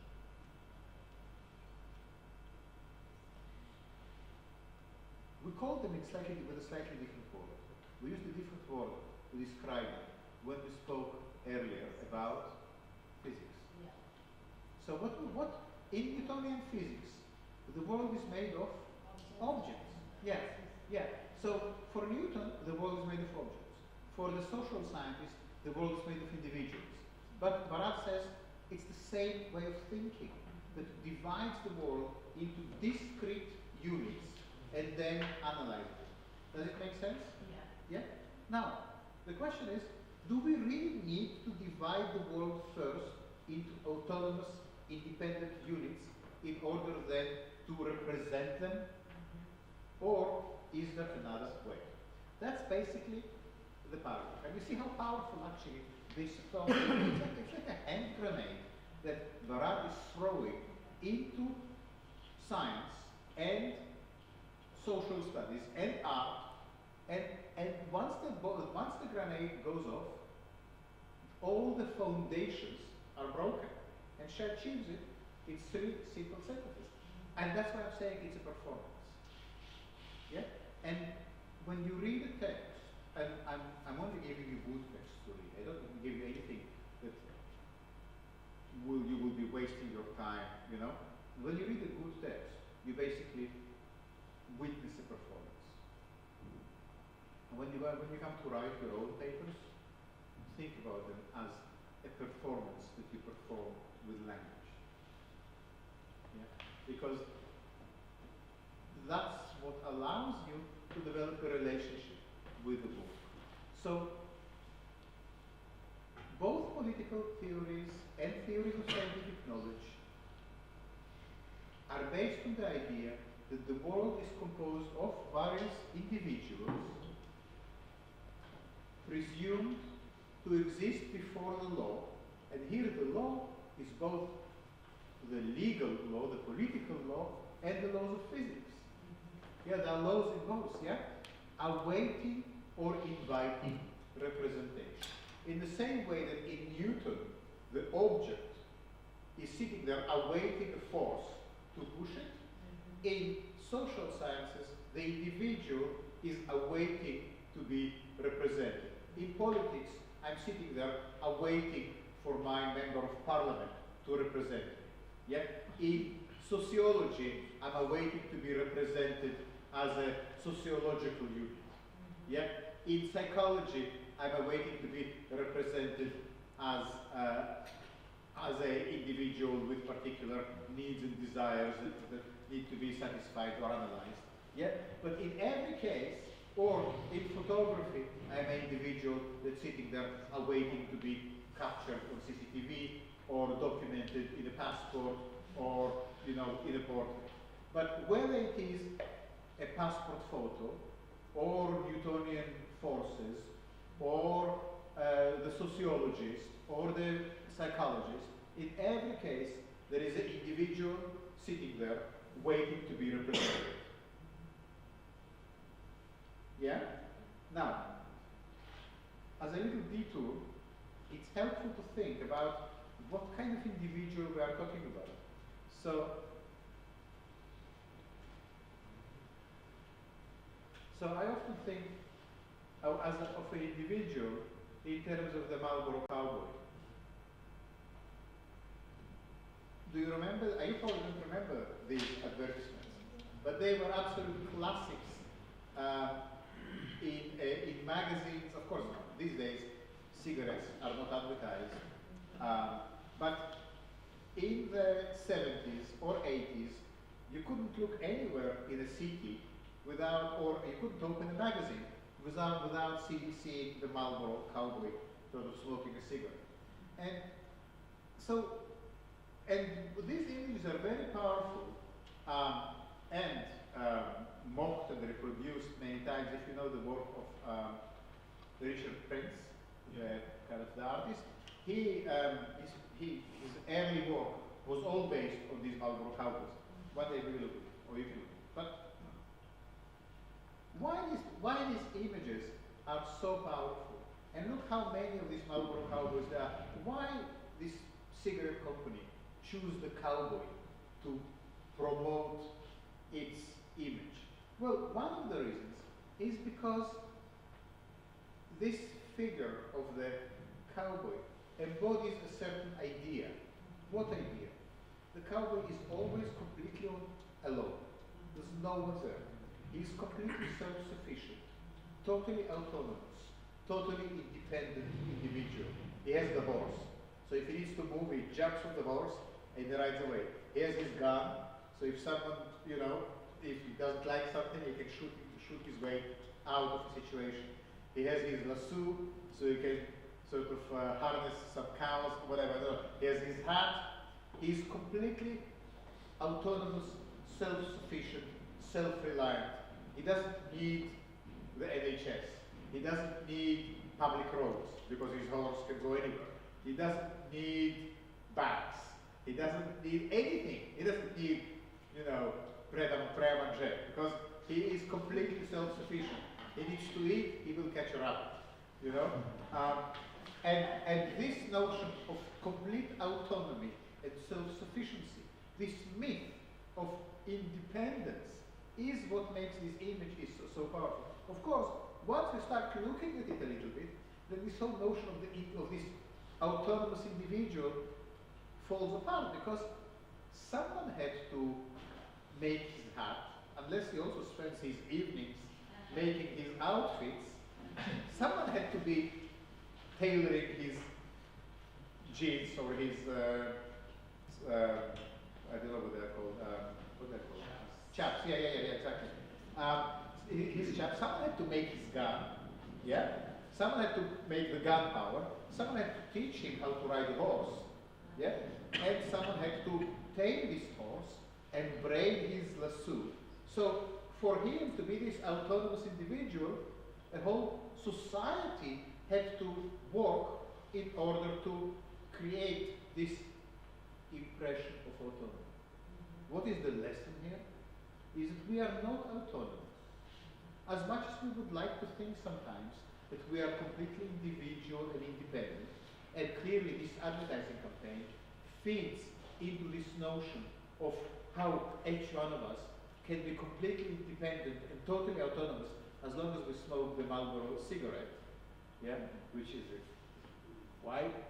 You know, never mind. That's a completely separate story. There is no autonomy. You know, you might talk about your independence until the cows come home, but you had to come here on the public transport, and even if you cycled like me, you still use the public road, paid for by public money, yeah, built by people who were educated through a system, yeah. So now there's no autonomy. We are all somehow depend on each other for survival. Now put that on a Marlboro advertisement, and you will not sell many cigarettes. Yeah, how we all basically need each other, and we are completely nothing on our own. On his own, really autonomous, he would be standing there naked, without his hat, without the gun, without the horse, and also without the cigarettes. Yeah, and that would be autonomy of sorts. Even though Irigaray will say he is not there, he was not just produced by a beam of light out of thin air, he was born, so there is a mother, there is a womb. What about that?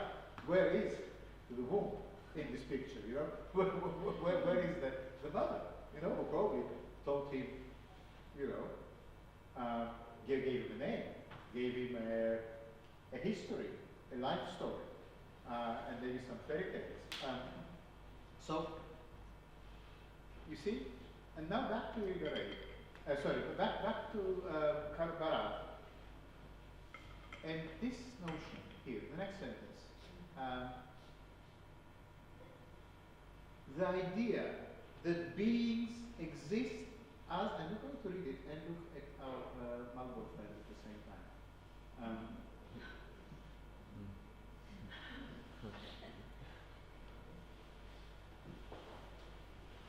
Can you still read? Yeah? Okay.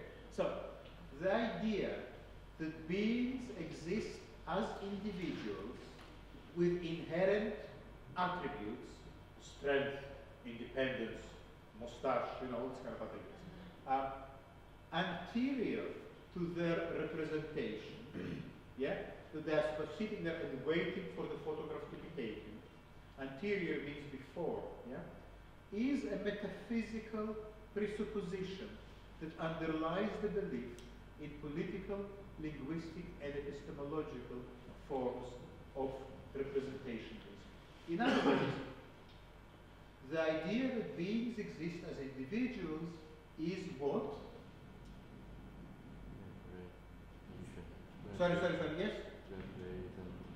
So there is a lot of banking going on? It's a representationalism, yes.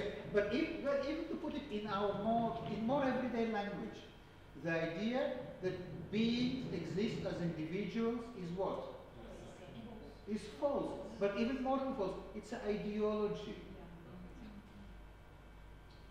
What is an ideology? An ideology is something that pretends to be natural, where in fact it is a fake. It is an artificial concept that pretends not to be artificial. That's an ideology. Yeah? We're going to talk about ideologies at some point.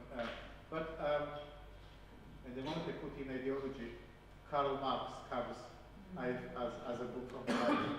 That's not an accident. Later on today, I'm teaching I'm very hectic talk today because I'm doing a seminar for the PhD students, which you will also be one day, and we're reading actually Karl Marx, old German ideology. And Marx understood these things extremely well in the 19th century.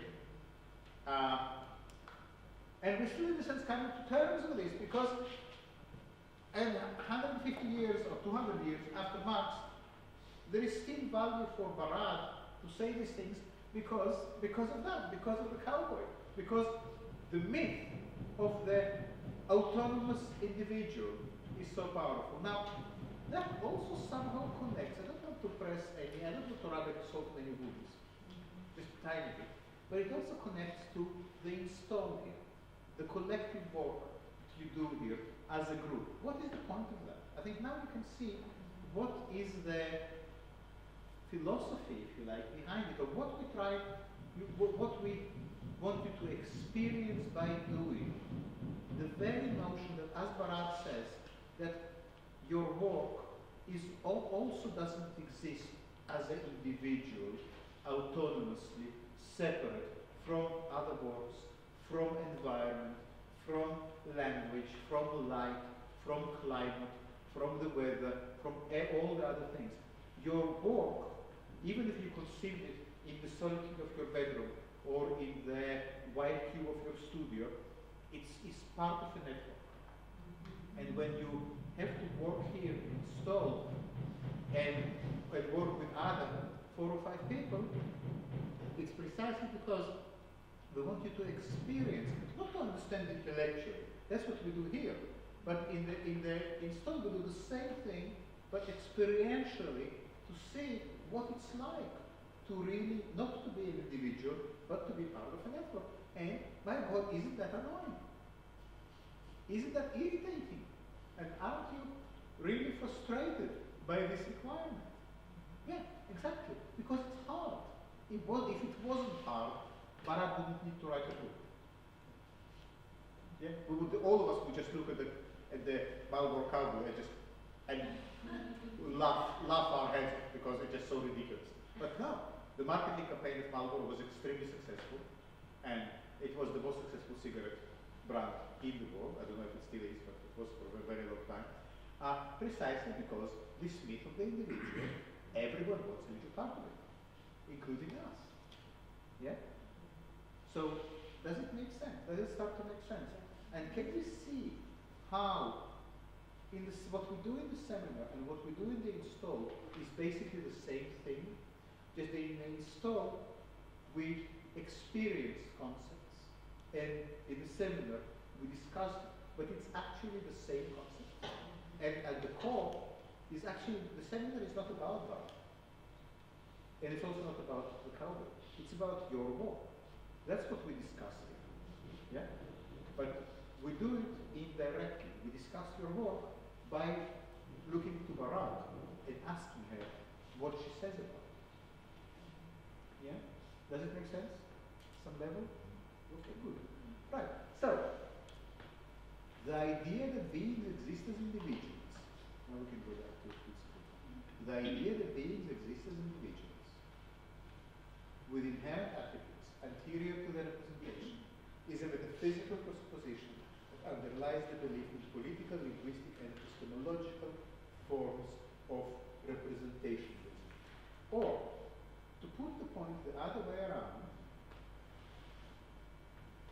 representationalism is the belief in the ontological distinction between representations and that which they purport to represent.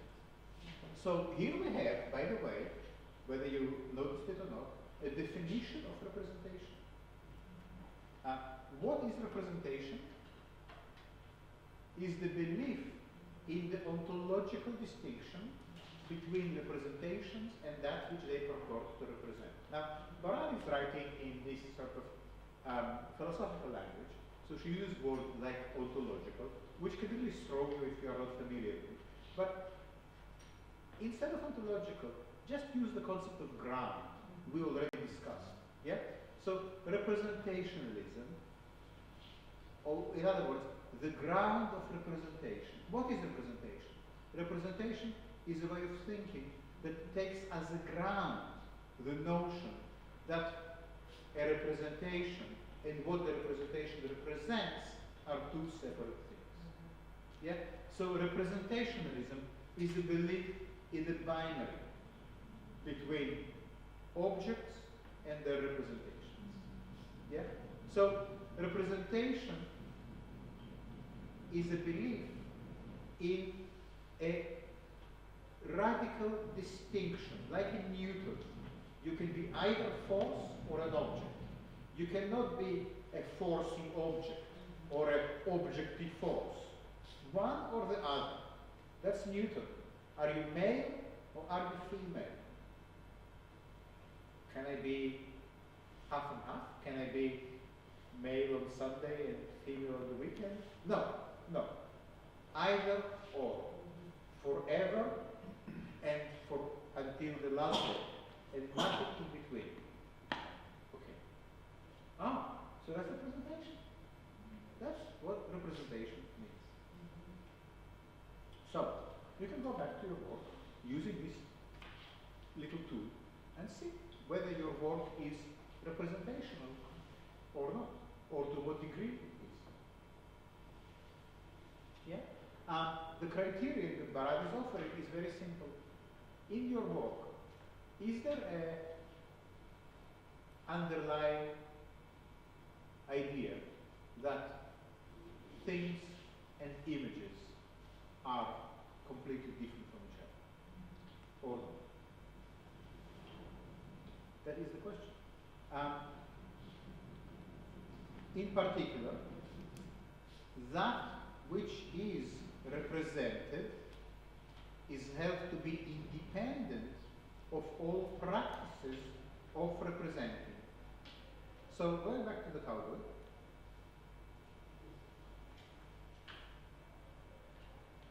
the representation here is what? Right, we can see them side by side like that.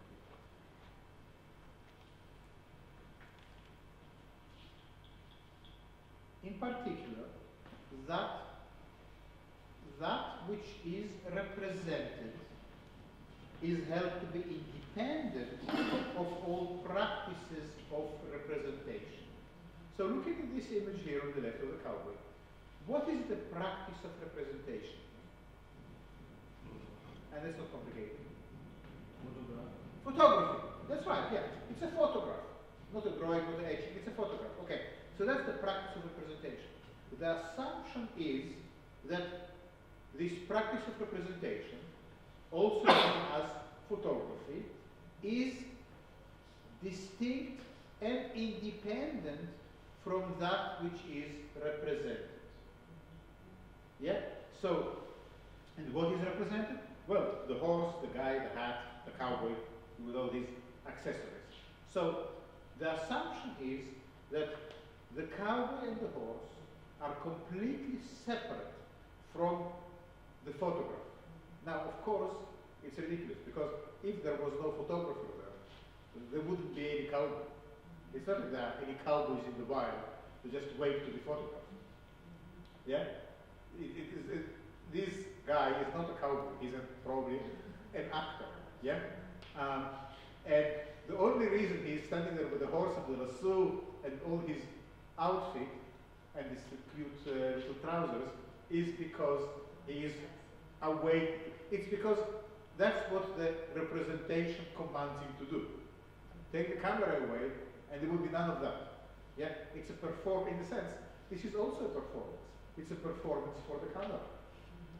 Very similar to Bruce Nauman.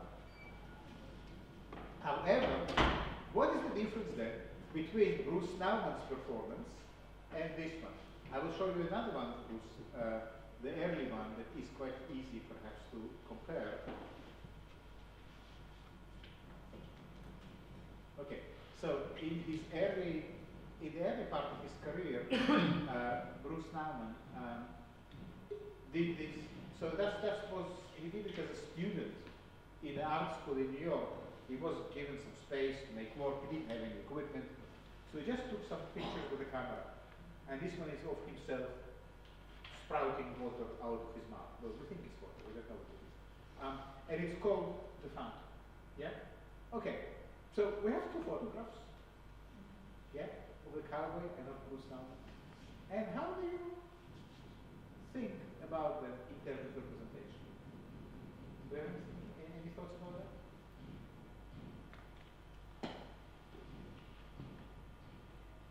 With the cowboy, yes. But they're both as legitimate or real as each other in a way. They both? That is a cowboy, that is a fountain. Okay. You have to like follow the image. Sorry, I didn't get the last one. The last thing you said. If we had to follow the image. Yeah. To do what? To. No, so looking at it, that is a cowboy and that is a fountain. Okay. Okay. Well, but is that a fountain? Yeah. And just as much as he's a cowboy. Well, not just as much. You see. Okay. Not completely, because what? Yes, Nico, you want to try? Sorry. No, I didn't. Hello. I can say I think there is a really big difference between both, because the first one you can see it's a cowboy. It's it's there, it's kind of literal, you can see it. And the fountain is just interpretation. Okay. It's more like as a metaphor. I look at there, I can see a fountain and I could see something else as well. That's good, yeah. Well, one way to talk about it is perhaps to say that in the cowboy image, the whole production is designed to create an illusion of authenticity. So we are supposed to forget that there is a photographer there. We are supposed to forget that there is really no cowboy and the poor horse is probably, belongs to someone else, and it was just brought together for the purpose of this one picture.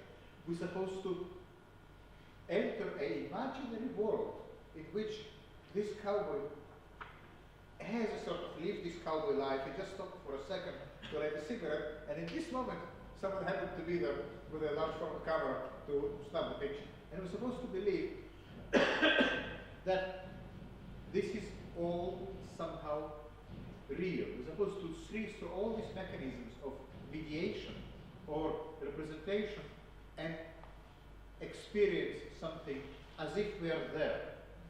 While in Bruce Nauman image, it's also a photograph. But here, we cannot forget for a second that this is a constructed image. Both are performances for the camera. It's just that in the case of the cowboy, the performance is hidden. Yeah? And there is nothing in the image to tell us that there is a performance.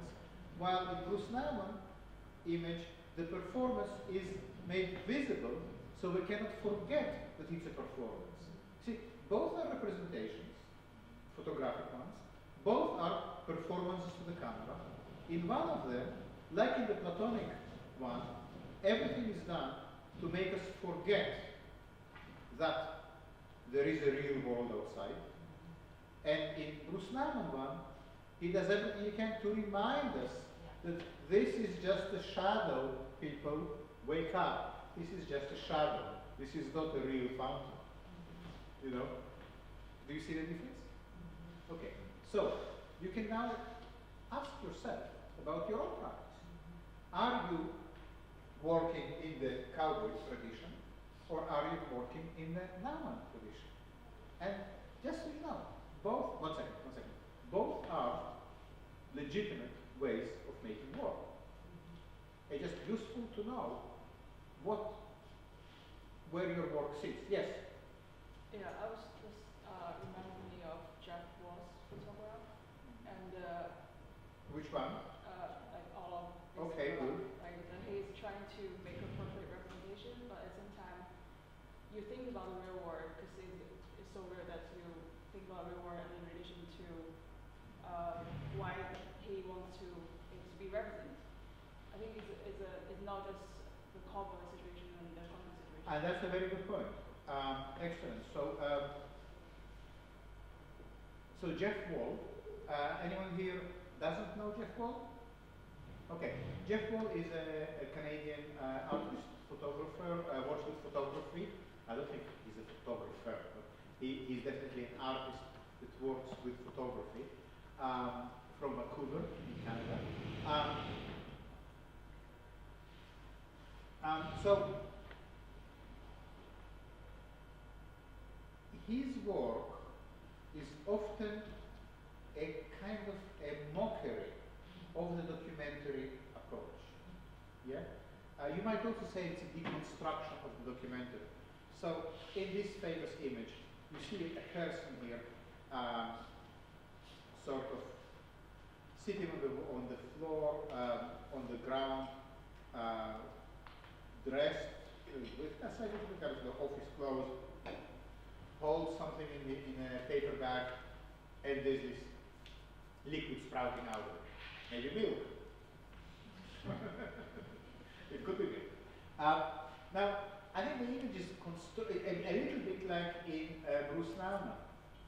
The image is constructed in a way that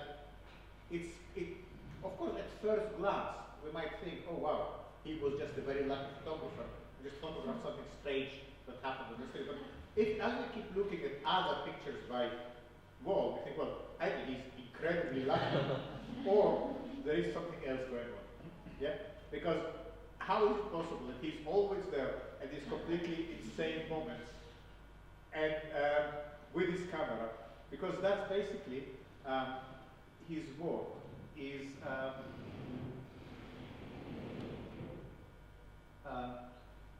like this, like in this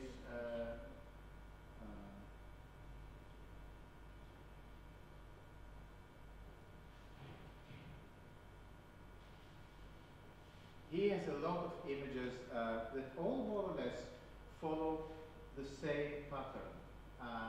This is one of what I find really interesting. Here you have a kind of a street scenario, a street situation. Can you see what's going on here? Can you read this image? Yeah. Who can read it for us?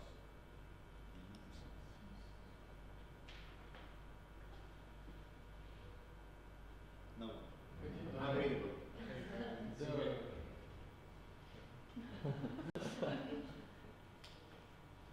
Who can read it for us? What is going on here?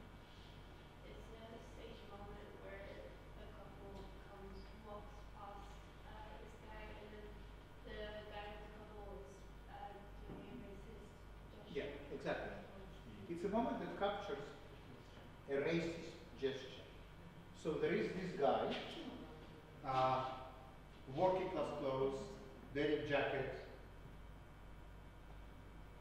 kind of street shoes, pulling his girlfriend, by the hand like this, like you pull a dog with a leash, passing an Asian-looking man, dressed smarter than this guy.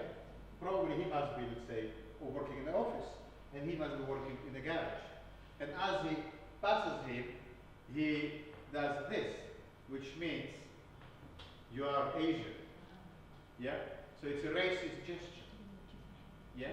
And he probably also says something which you cannot hear because it's a photograph. But you can imagine what he would say as well. So it's a little bit like the previous one with the milk. Yeah?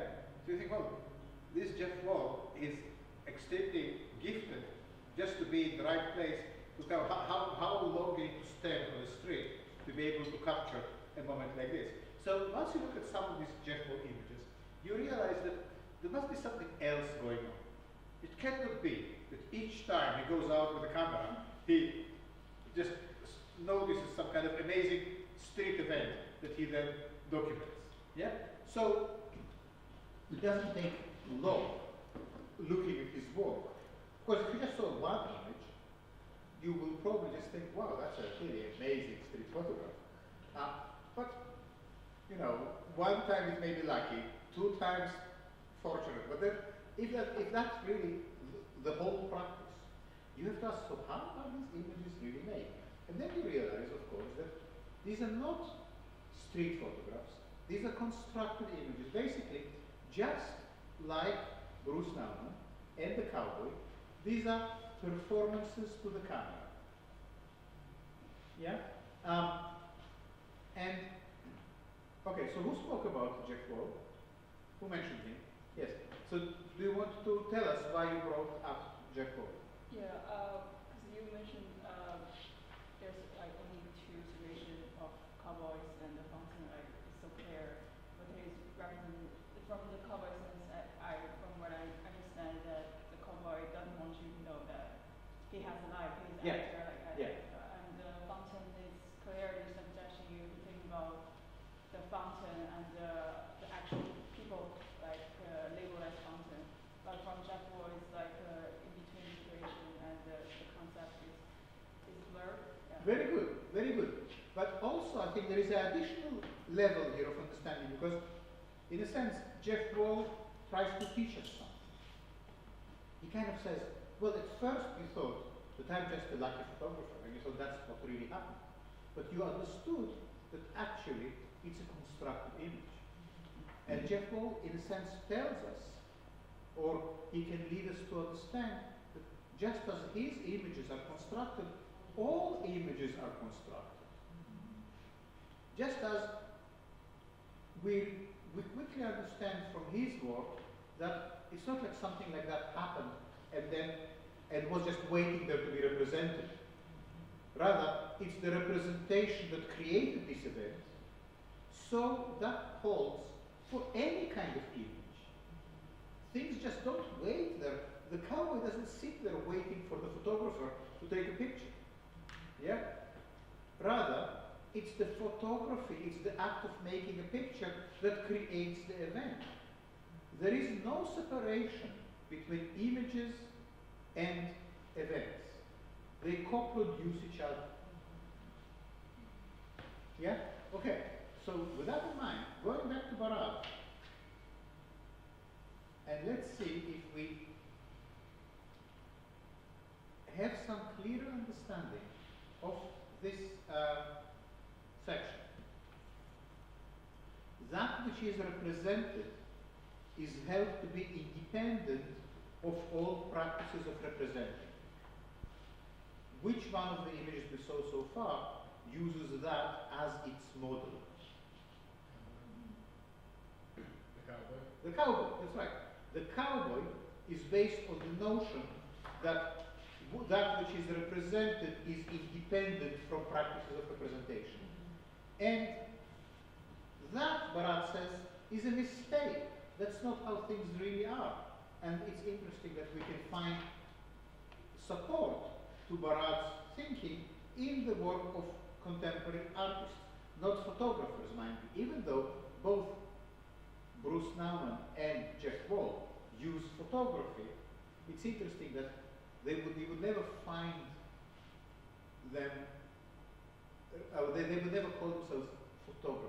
I think there is a very clear distinction between photographers as people who believe that reality is sitting there waiting to be photographed, and artists who use photography for whom precisely this notion that reality is sitting there waiting to be photographed is the problem.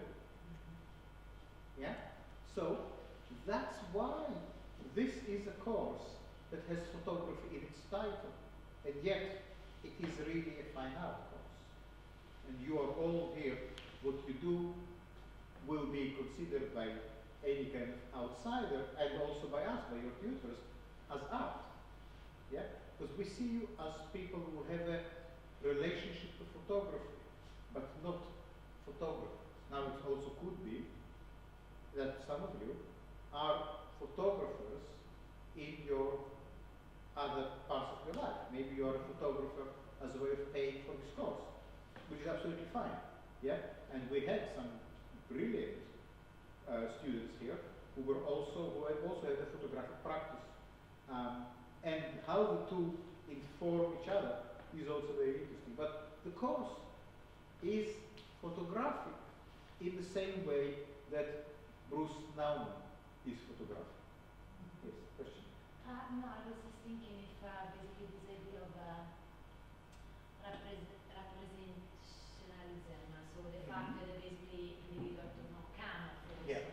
representation, we can just think of the, in terms of ideology, basically referring to the cowboy is not the photograph of the cowboy, but it's the idea that virility of men have to be independent, and so are all these ideas that are actually right. Yeah, which is politics. Yeah. Yeah, that's right, that's right. The cowboy, and that's why I think it's such a fascinating image, the cowboy is really an embodiment of the whole political philosophy, which is also clearly associated with American, or let's say not American, because America is a continent, but with North American mindset. Yeah, with a specific, there is a book, The Making of the American Mind, which deals with this thing. Now, I think we only have 10 minutes. I don't want to read another section from Barad. We'll read Barad next week. But I want to show you how Richard Prince dealt with the cowboy.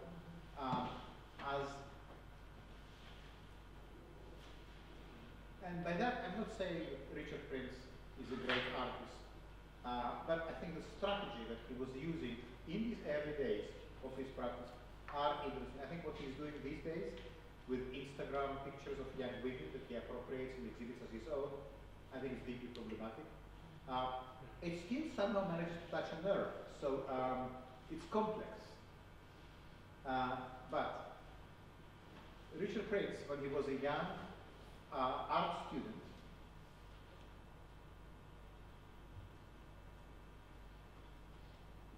started to photograph the Marlboro Cowboy advertisements and exhibit them as his own works. A very simple, kind of technically very simple gesture. So you will come to a billboard or to a picture in a magazine of the cowboy, of the cowboy, rephotograph it with his camera, and exhibit it as his own work. Yeah? Now, a simple gesture, but of course, there is a whole thinking process that leads you to that. And you can now see the sort of thinking that can take you towards this way of working. So what, of course, you know, people were very angry with him because it's not even his own work, he appropriates someone else's labor, he's basically stealing someone's images and exhibiting them as his own. But he could say that, but it's not real in the first place. I mean, how can you steal something that doesn't even exist? Or he could say, yeah, I stole it because I think your idea of ownership of an image is ridiculous. So sue me. And he was sued, you know, and I think part of his strategy, part of his marketing strategy is to always be in the public eye as this terrible child is enfant terrible, and being in court accused of stealing images is part of his strategy. So I'm not recommending this strategy, but it's one way you can become very well known very quickly. Yeah, if you take him to court because of your work. Again, we are recording on camera, so I want to say I'm advising you to do that. But it's important to understand how things like that have been done.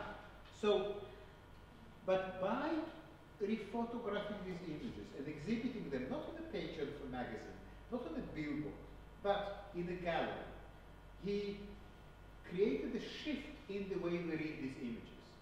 In a sense, when you walk into a gallery and you see the Marlborough Cowboy on the wall as a picture, as a painting, as a massive photograph exhibited in the way that the collector can come and say, well, how much is it? I really want to buy that for my collection. Suddenly it's a collectible, valuable object. You read it very differently than you read the picture in the magazine. In the magazine, you probably spend half a second looking at it, or maybe a little longer if it's like in the bus in front of a billboard, but you don't read it in the same way as you read it in the gallery. When it is in the gallery, you can actually start to question what is it that you see.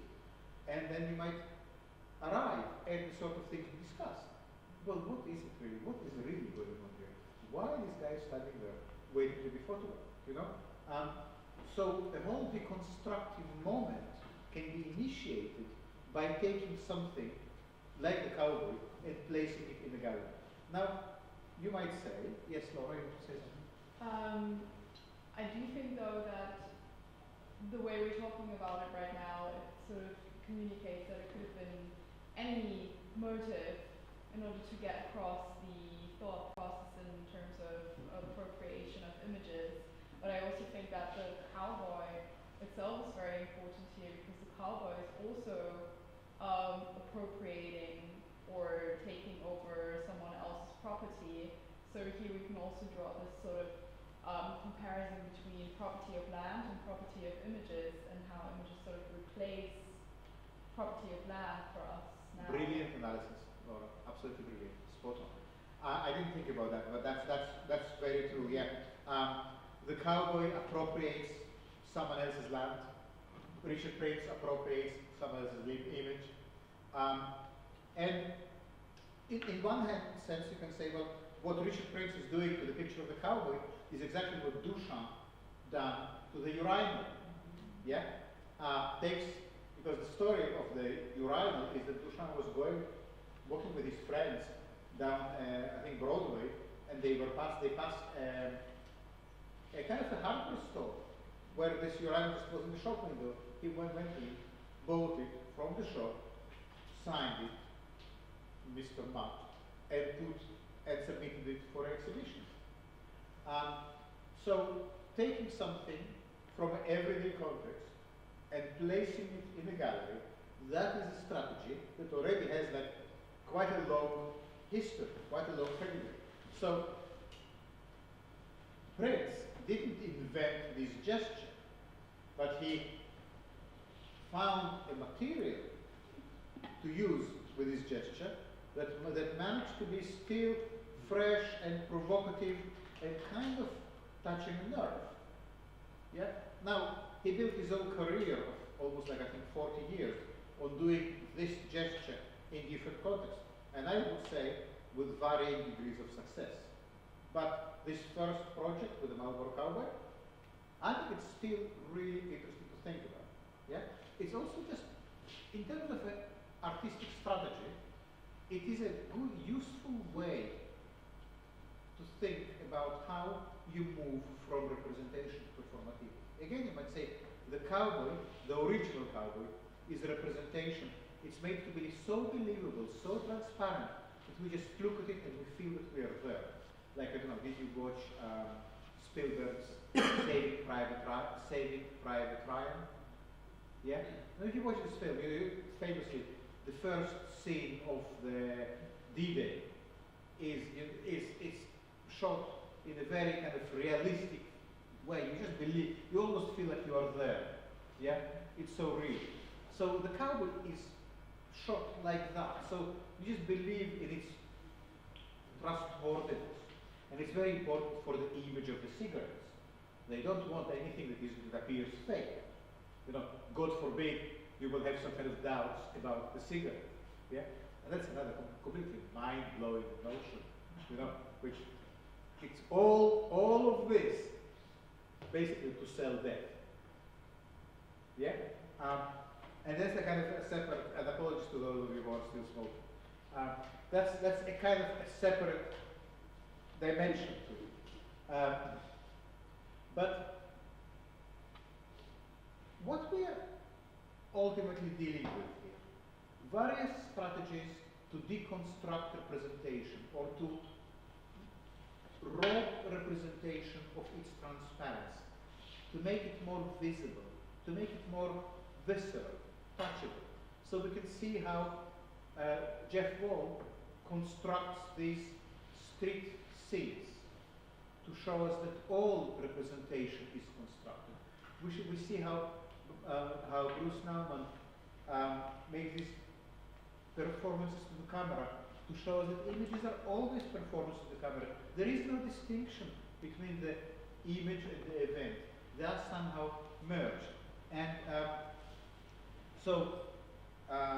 staged event that is being photographed, performance to the camera, and in Print's case, appropriation of something. These are kind of toolbox. These are tools you can have in your toolbox whenever you work with anything at all. Yeah, we could make a list of various strategies for deconstructing representation, and appropriation, remaking, restaging will be part of these tools. So we're going to continue with Barad next week. So read again the same text. We're not going to add more. Just we're going to stay with the same parts. And I think we're probably going to read Barad. How many more weeks we have? 3 months? 4 more weeks to start? So at the moment, 2 more weeks? Yeah? Well, I guess we're just going to stay with Barad. I think I want to take our time. But you see how we moved today from physics to the theory of relativity to art and images, and it all somehow gets connected, intertwined. Yeah? One of the most important terms that Barad introduces in her book is entanglement. Rather than thinking about images and things as separate or as objects and forces as separate, Barad says, no, everything is entangled. Entangled like in Anna's performance. Hair and the parapulic are entangled. So, is it about trying to disentangle yourself? Or is it exploring the entanglement and what dimensions to our existence entanglement can expose? So that is, don't go yet. Now, just 2 final things I wanted to tell you. So first, if you didn't give us a tutorial sheet from your tutorial, if you didn't give us a tutorial sheet from your tutorial, please email it to me in fact. Any questions about it, ask us, but if you already done it, then thank you. Also, slightly connected to the things we spoke about today, if you are entitled to vote in this election, then don't forget to register to vote. And there will be registration to vote here in the campus by the canteen, I think today and on some following days. So I strongly encourage you to register to vote if you can do that. And that's it.